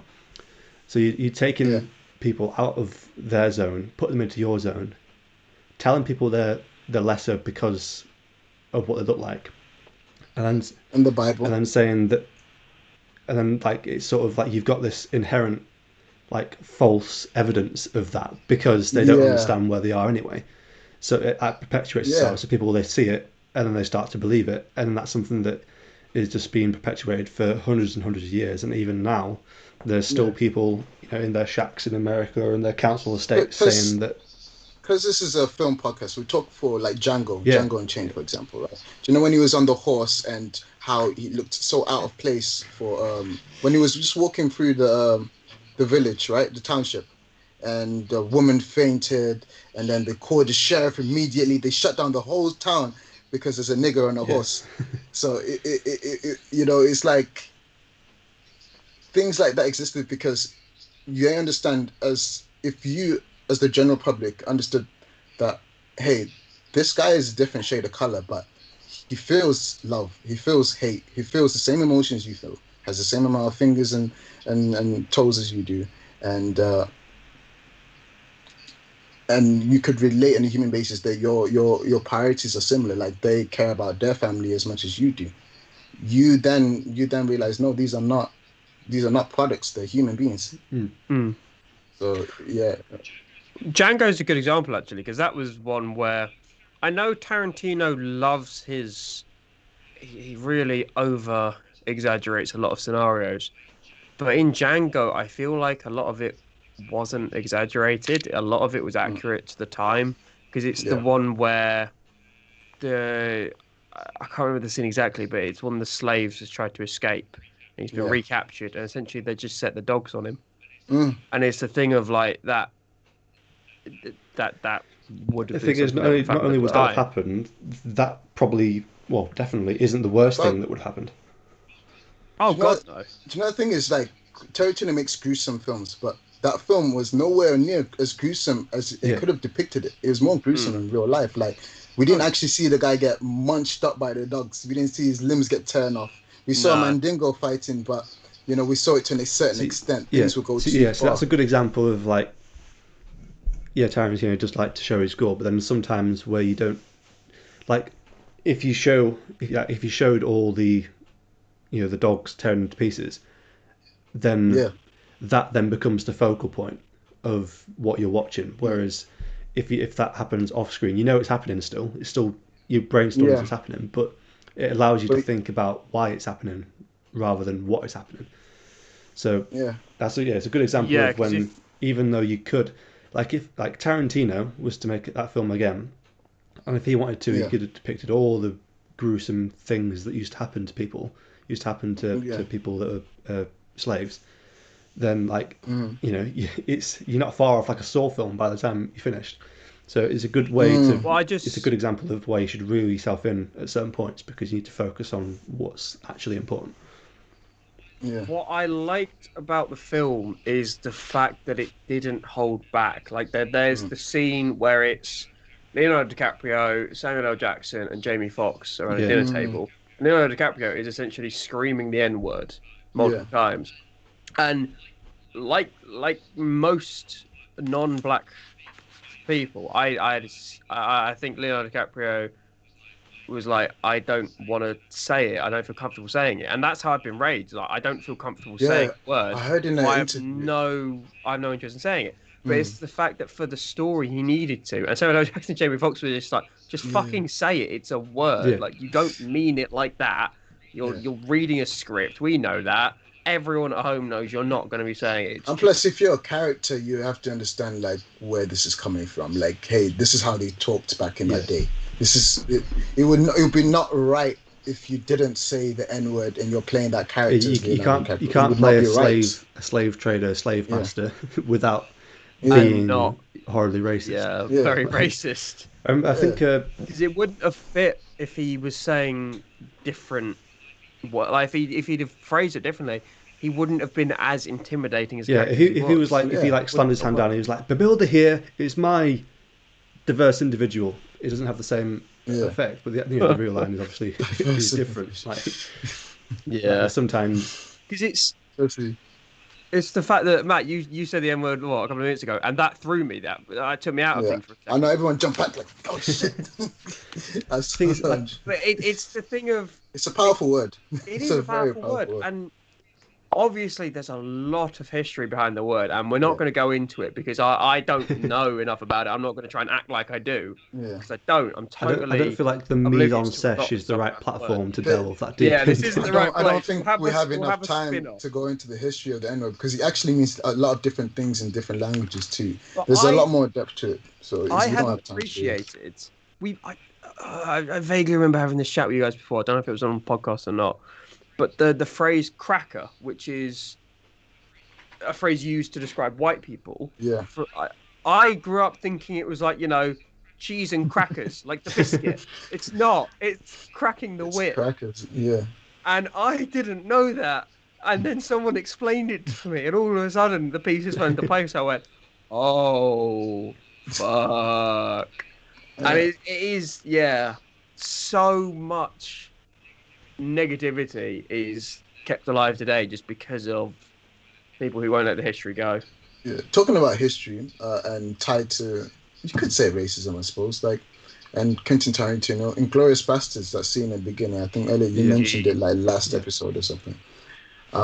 Like when the Jews are hiding underneath, and the way Christoph Waltz's character is explaining, making similarities between yeah, rats and the Jewish people.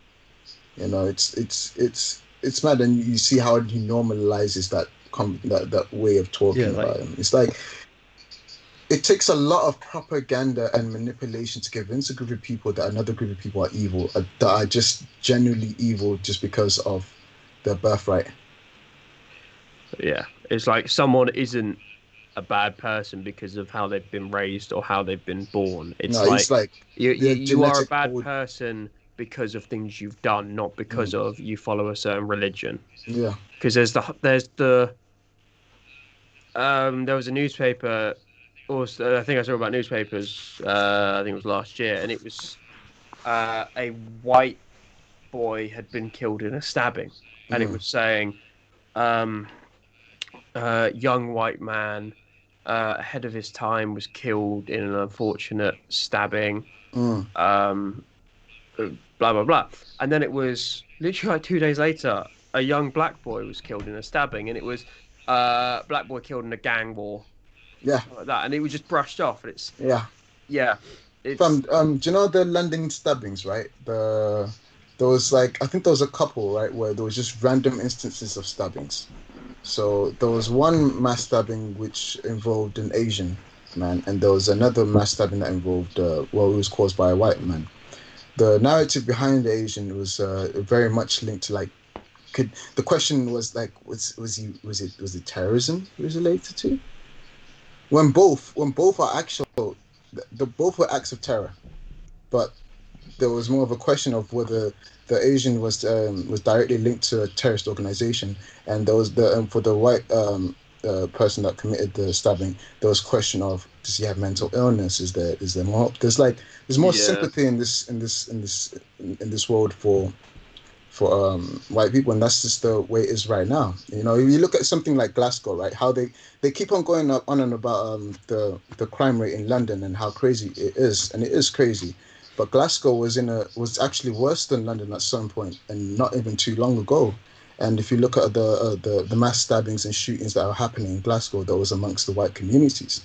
The way they combated that was like they started building more community centers. They started building more rehabilitation centers, and they understood that these people are not bad people; they're just sick. Mm. And if you embed that mentality into other parts that are of the UK, that yes, there are a lot of these areas are very much ethnically diverse, and that's why they don't really concentrate funding into them. But if you did, you see a result. Yeah. How long have we been off topic Well, with films? yeah, How I was long have just we I been was just talking waiting to about? find a We've segue. been trying to force it back together. I've been waiting to find a Yeah, we've segue. We're been. currently at 1 hour 30 minutes. Jesus. 30. Did you have any more topics, George? Um, Yeah, we'll Not reel it really, back no. into Oh, actually, film. yes. No, Yeah. I do.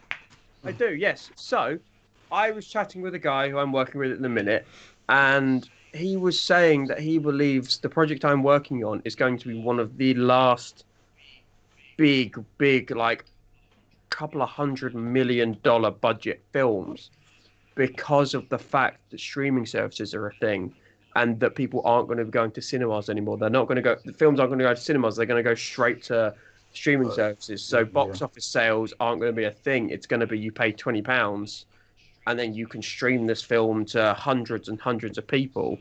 yeah. So it's not going to be a case of things make $1 billion I at think the way that cinemas can a really save themselves now is if they stream sports events. I think that's because cinemas are losing a lot of money, and when COVID era stops, because sports events, if you realize, like if you look at pubs and venues that they play live sports events, just the togetherness and people are there for the atmosphere. They're not just there for the Yeah, sport. but they're not like Whereas films, it's not like that really a lot of times. the reason why people go to the pubs to watch sports is because then it means they can get pissed with their mates and watch the game. You Whereas have to in a sit and cinema, watch it's it. like the Well, you lights can do go that too. down, you're all in a row, like You you never can't. snuck a drink in the cinema, Well, bro. well, You the can thing is, do you that can too. see, I'm joking. you can see, like, Joking. I don't know about you, but a lot of cinemas near where I was from, a lot of them would show um, like live streams of like theatre. Like if Mm. yeah, Yeah, obviously down in London, the big I forget the names of them. The big theatres, they were doing like Royal they were doing Albert and their stuff. shows, and they would have live Yeah, feeds of that going to cinemas around the country, because yeah. it was like in like the off peak months of cinema. But like, again, I'm not exactly like the most well informed cinema person in history, but I don't think cinemas are going to be going extinct, because if it's similar to what happened with music streaming. Spotify came around, everyone just streams things now. Hardly anyone actually buys Yeah. albums anymore, relatively Nobody speaking. buys physicals, no. But like now, the way artists make their big money is by going on tour, because Mm. streaming is. Yeah, I was reading an article about this. I think it was a smaller artist who, smaller but not small, who she was like getting close to like sort of just getting a regular job, because Yeah. although she gets lots of plays on Spotify and stuff, streaming as an income is so small in comparison to it's like I sales and think stuff. Like it's it's 10 Yeah. p per yeah, thousand it's like it's or like per 100,000 yeah, streams or it's like something. Wait, what? it's really 10p per small. thousand? It's Wait, ridiculous. Yeah. 10p per thousand Yeah, because plays? No, it might be like a penny per thousand. yeah, Are you being it's not a lot. serious? It's so small. That It's is worse than fucking YouTube. crazy. That's like, why are they always trying to fuck over artists, Well, it's bro? like In the it's music like, industry. you know, what is Spotify like? Is it $9.99 a month? That is true. Spotify, no, it's like It's a like tenner a 7.99. Yeah, month, something like that. 9.99. Yeah. Yeah. Depending if you I ask thought you said people. 19.99. Yeah, yeah. It's like, so people who want to pay £10 a month to listen to all the music they ever want to listen to, like back before Mm. Spotify, you could buy an album for £10, £15 each. I remember I had like a Yeah. CD collection, and I bought like a bunch of albums. It's like 40 quid an albums because of like Mm. a handful of songs. But now you just pay £10 a month for Spotify, and you get whatever you Get want. all of those So songs. the income Trust me. per artist is just, it's basically nothing. Oh yeah. Unless you're Drake, or Yeah, Ed like Sheeran, yeah, I'm thinking. unless you like the big artists, if you're middle of the tier Yeah. or below, then good luck making a living off streaming, because all the money is in like touring, merchandise, and like the hardcore fans who will actually buy your albums like physically or on iTunes or whatever. Yeah. Um, so if you look at that, like, I find it hard to picture a future where cinema just dies. I don't think cinemas are going to die out. What I think is going to happen is budgets are going to shrink. I feel like so. Say with like a Marvel project, where they've got a $200 million budget. I feel like they'll start lowering that, so it'll be like $50 million something. So the budget will shrink Question. dramatically. Question. Do you Hello. think they will lower the budget of the films or lower the budget of marketing? Because if you're Mm, on a streaming service, the streaming platform sort of both, markets its film. both, both, I both. Because I feel like streaming services, yes, you can just essentially market something on the home screen. Yeah. And nowadays, marketing, I feel like, is a lot easier to reach wider branches of people because you put a couple of posters up in like central London. Yeah. Obviously, it's quite expensive, but then you just do like YouTube ads, Yeah. and Get more it people. gets to the point now. I watch a video, and I then about 5 brands will pop up in my head because of the Yeah. fact I've had to skip their videos so many times. Bro, how much new music have you listened to just off like YouTube ads? Like, or a new film or a trailer? You're not listening to like music. I skip I the have. ad immediately as soon as I can. I have. Like, it depends. Like, there's some certain music will just appeal to me, and then I'm like, okay, let me just check this out. Or To a be trailer. fair, Or a there trailer might have come up, was and then I'll just check it out. there was an Apple trailer where they used a who were the two guys in Outcast? It was Andre 3000 and is it Big Boy or something? I can't remember his Boy. name. Essentially, he had a song in an Apple advert, Yeah. and I found the song so catchy. I actually went and found the song on Spotify. So Yeah. it is, yeah, like advertising is definitely a way to reach people, like through obviously adverts and stuff. Yeah. But I feel like once a lot of big production houses realize that a lot of films only have big budgets because they can, I feel like once they realize they can start reining in budgets, Mm. cutting a few corners, then it'll still be a very successful film. That'll be where we start to face some issues with big budget films being a thing. Because how much did Avatar cost back when it came out, like 2010? Several. 300 mil? Yeah, it was a lot of money, and now obviously the software has caught up to where it needs to be for them to Yeah. be able to make like 4 films back to back to back to back And for half the price. for half the price. Yeah, so it's like they're realizing they don't need to spend as much for the same Yeah. price. They can make like 3 times the amount of So film. is it a case of like they reducing their budgets because films are easier to make, or reducing their budgets because they don't believe they'll make as much profits back? I've got a big I- answer that I want to interrupt and interject with here. How Yeah, rude. I'm sorry. Yeah. I'm not sorry. It's Chinese. That's all they do. Interrupt and interject. Yeah. I don't. Budgets will go down because technology is becoming more accessible, and they can do things. They can do more for less.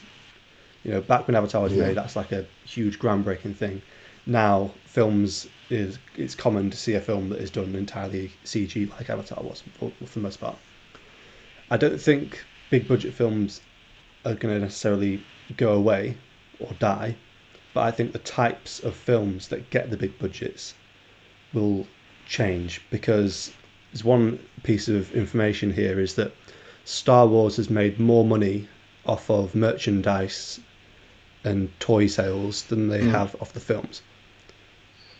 Yeah. And I would be actually- surprised if the MCU hadn't made a comparable amount off of merchandise and toys, things like Well, that. Star Wars is like a 40, 50 Yeah. year, like this took place over that period of time.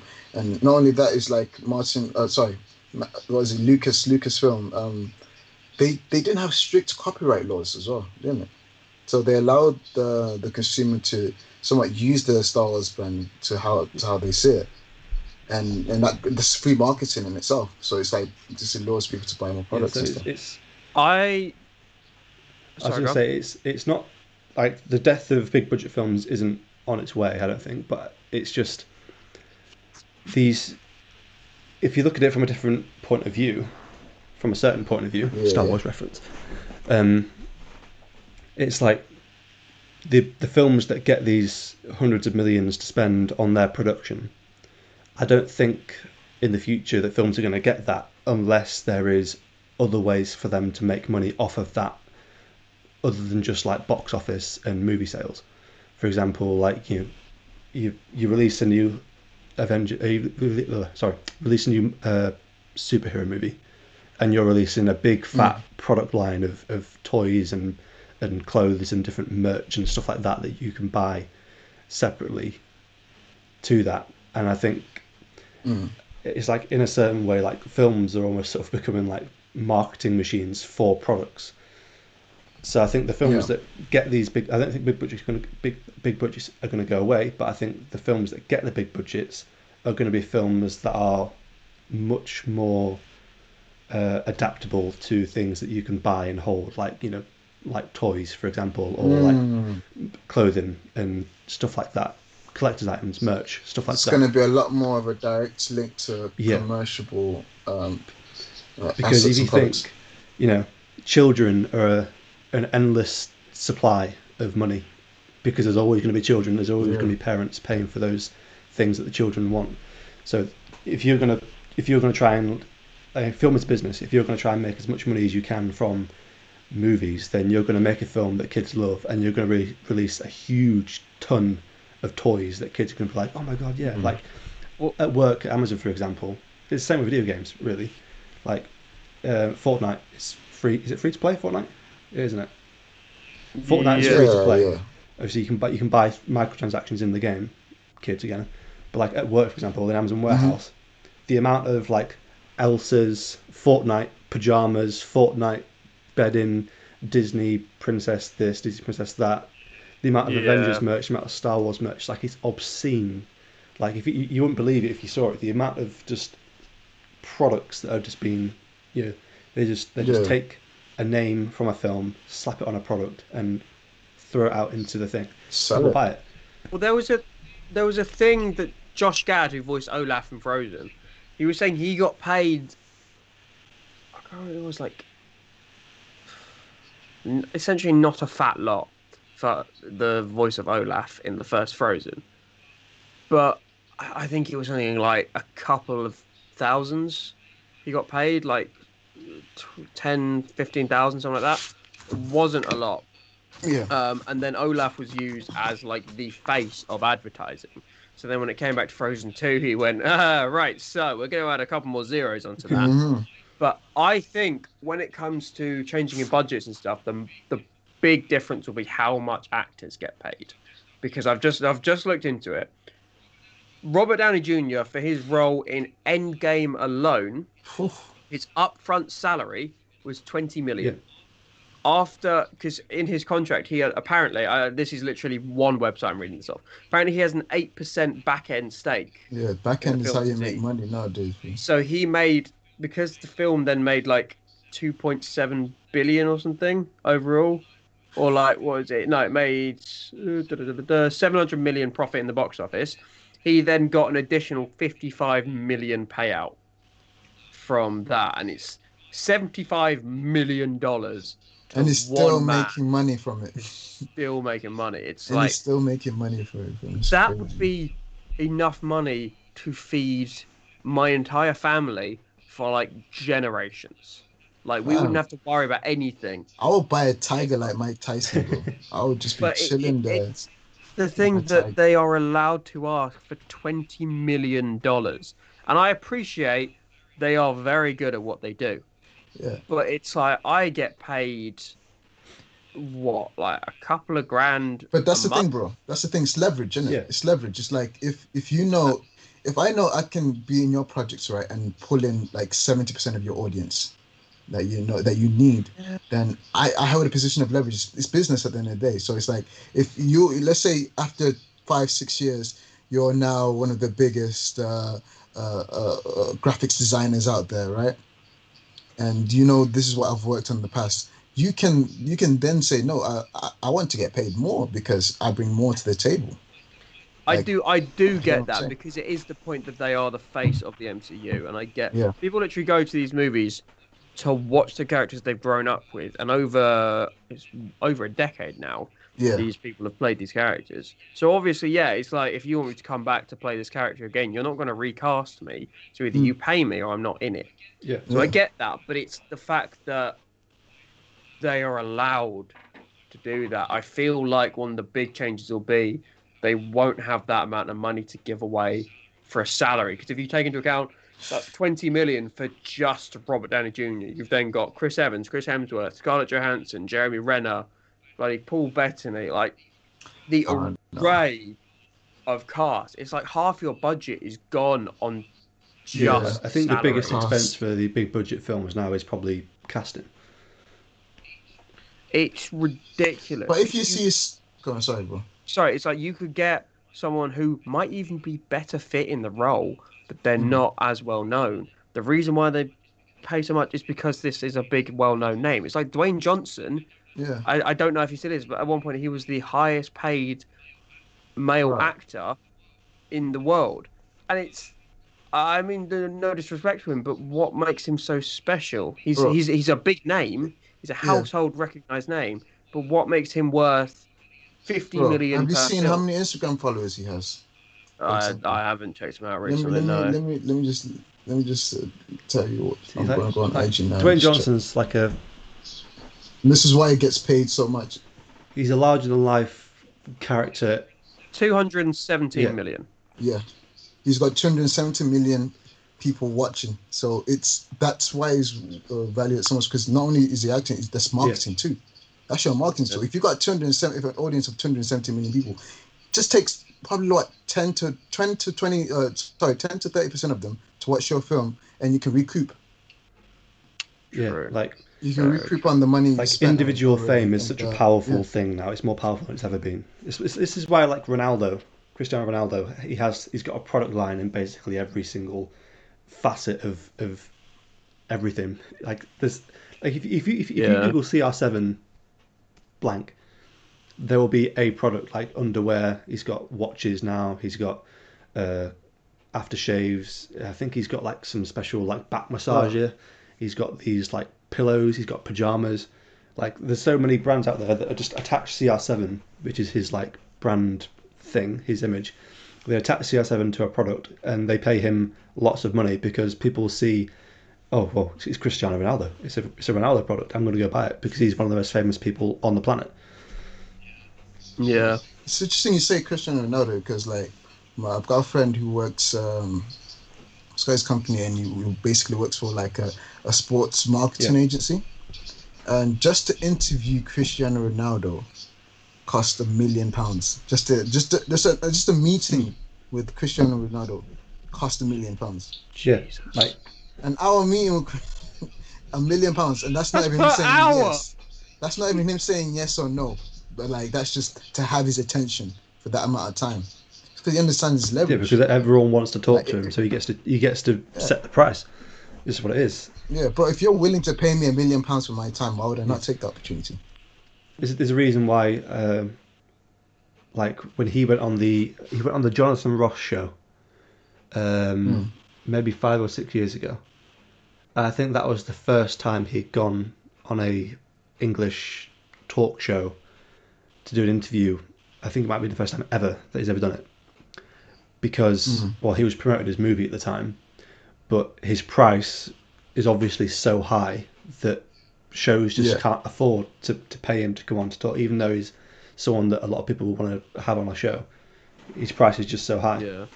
And it's like with The Rock or Dwayne Johnson, like he's such a larger than life character in and of himself. You do a full Like like press run. he would draw, you know, hundreds of thousands, probably millions of viewers to a film just by having his name on it. It's Vin Diesel is sort of similar to a lesser extent, but like he got paid millions for his part in the Avengers or the Guardians of the Galaxy rather, and Yeah. his one line is "I am Yeah, Groot." He yeah, but he says it he very says it very well. well, and he says it lots of different ways, but that is his only line. He got paid for his Yeah, likeness, to be fair, in that film. There was yeah. no other reason for him to be. And the thing is, Well, it's like there's people they got Bradley Cooper to do Rocket, see didn't they? see Rocket's But Bradley yeah, had like lines. Rocket's character is Yeah. much more of a thing, whereas Vin Diesel saying "I am Groot" Yeah. is It could have been. It could have been yeah, played by anyone, anyone could have done that, but and they you would did it not notice. because it's Vin Diesel, so they got him on there. And they Yeah, so could, yeah. and yeah, just knowing that it's Vin Fam, Diesel is there's yeah it's marketing. Fam, like I think okay, a few years back, the Sony emails leaked, right? And in some of the emails, they were talking about Kevin Hart, and the executives on that side were like, "Who does he think he is to ask for not only money to star in the film, but also money to market it?" And I thought to myself, "Shit, maybe Kevin's a bit greedy." Then I listened to an interview of how he actually breaks it down. It's like, "Hey, listen, me being in the film is one thing, but my social media and everything else attached to the brand of Kevin Hart is under another entity, another company. Mm. So Yeah. he's got hundreds of millions of followers online, whether it's Facebook, Instagram, YouTube, you name it. He's got a lot of millions of followers. And he's had to do things in a way to gain those millions of followers, whether it's collabing with different influencers, different brands. All of that is to build up that following so he has more leverage, where he's not only getting paid just for his acting and contributions to the film, but he's also getting paid for his influence too. So I think that's the thing with actors, and why, like, somebody like Robert Downey would get paid so much is because he's yeah, no one else can do Iron Man at this point in time because he does it so fucking well. It's integrated into his character outside of film, but he has a leverage in terms of social currency. Well, His it's social currency is higher than most people. if we make something, so it's like, say we all made a film, obviously we then share it across all our social medias. We're Yeah, like, go watch this, please. Like, work really hard on it yeah, because we want people to go watch it. It's like we've worked hard on yeah. it, whatever. But yeah, no, I see what you're saying in terms But of yeah, we own it's the film very though. different For for them to then yeah, say, I want to charge X amount per yeah. post because yeah, Because this bro, is my this is what people see. deep bro, you're a contractor at the end of the day, right? If you're when you're working on these films, if you're an actor, you're a contractor. Your Yeah. contractor, your time is meant to be what? If it's a 3 month shoot, it's a 3 month shoot. If it's 6 month shoot, it's a 6 month shoot. If anything else you want me to do on top of that, I have to get paid for it too. Mm. If you want me to do a press run and I have to go from country to country to country to country and do interviews from early morning to evening, that's my time that I can be using for something else. I could be using it to either work on another film or do something for the brand. Well, it's not even like they do it immediately after filming, is it? Because then it takes like a No. year or something for the film to go through the editing process to be Yeah. essentially finalized. And then it's after it's being advertised, like this is coming out in like 2 months, and that's when they Yeah. start doing the press runs. So it's like a year later, they then need to start doing press. And I can't remember who it is, but someone asked them a question about the film. And then they turned around and went, I'll be honest, I filmed this thing like 2 years ago. I don't remember what happened. And it's really weird to think about it because I'm working on this project now, and then I'm going to be watching interviews about it in a couple of Like, years yeah. or whenever it is, and they're going to be like, "Yeah, no, it was great working on this." I'm like, "That's Yeah. not how that happened." What? 'Cause Like, it's no, so no, long no, no. ago. Like, What? Yeah, yeah, you have to make it seem recent when you're on those yeah, it's interviews. I really suppose you have odd to make it seem like you just got off set yesterday. Yeah, we because just finished wrapping up, and yeah, it was great.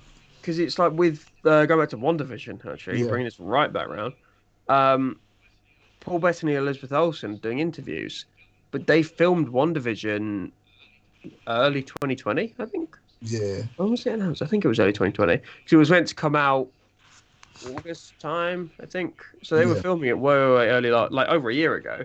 yeah. But then they're doing interviews about it now, and it's like they've had a whole year of their life between this, and you're asking them very specific questions. And be like, I'm quite Wow. impressed that they can just regurgitate some stuff. So, because your mind state will be on something else, your priorities are different now. You're on to the next project. Mm. Like, I mean, uh, to be fair though, if you're getting paid by Marvel, I Yeah. feel like your priority is going to be whatever Marvel It's just needs to gonna be run it. Marvel. You're like, if you're being paid by Marvel, your life is Marvel. Like until the film is out, your life is Marvel, bro. Even the film projects you do in between, you have to cater them around a Marvel schedule. Because Yeah. you can't tell Marvel, yeah, I need to film this though. Like, nah, G, this is Marvel, baby. What? Who was it? It was Tom Holland when they were filming Infinity War and Endgame. Yeah, He has quite significantly longer hair because yeah, he was filming a smaller budget film in England at the time, and yeah, he was like, "I really want to work on this. Can we maybe incorporate my hair into it into yeah, this somehow?" And the stylist went, "Yeah, sure," and they just gave him a ridiculously coiffed hairstyle.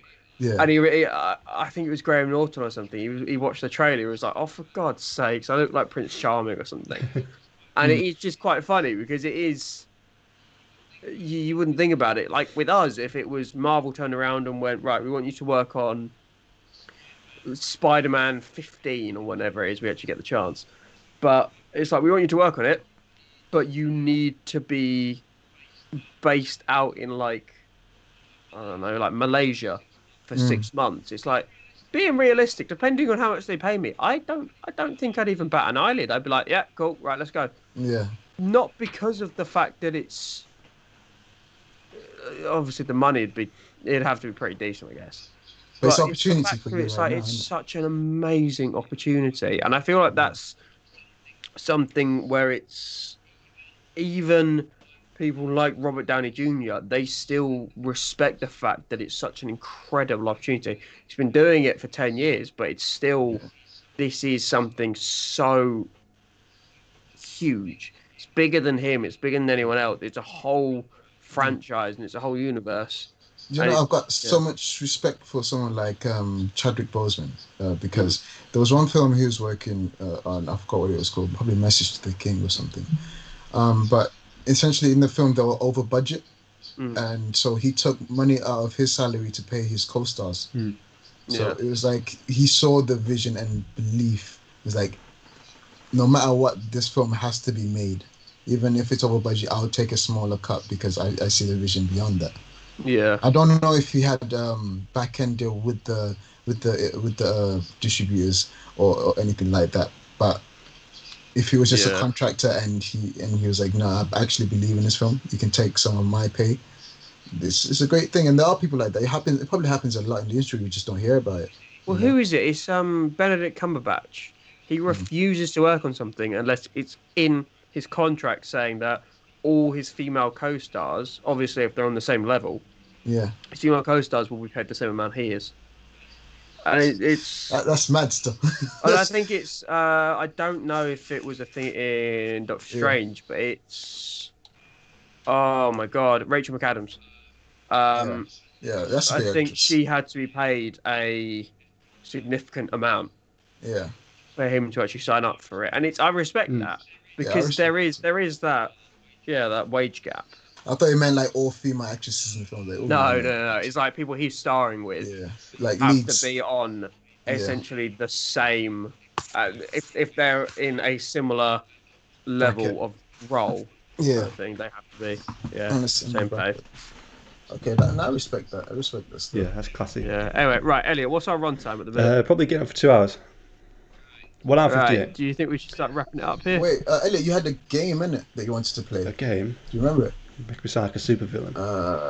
There was Yeah. the writing exercise thing where How long do you think that would take? uh, Oh God. I that's don't know if I've got time for this one, lads. Yeah, Might have to do it if next it's week. because I need to edit as well. so If it was a quick game, I would no, remember that. it's not really. It's sort of something that would probably overarch the whole episode. To be honest. All right, let's promise our 2-3 viewers that uh, in the beginning of next episode we'll do it.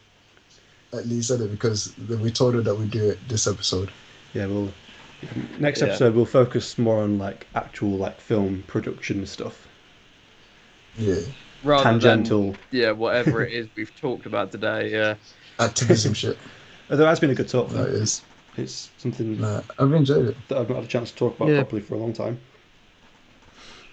Yeah. Well, there you go. So next time on the podcast we'll be talking about practical, useful stuff that you can take and use.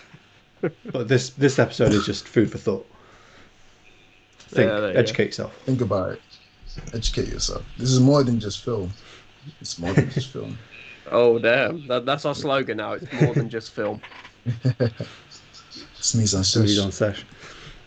So, Yeah. I guess we'll wrap it up there then, yeah? Yeah, Yeah. sounds good. Right, so until episode 6, this has been episode 5. I'm Elliot. He's George, and... Oh no, he's George. He's Matt. He's Matt. Power to the people.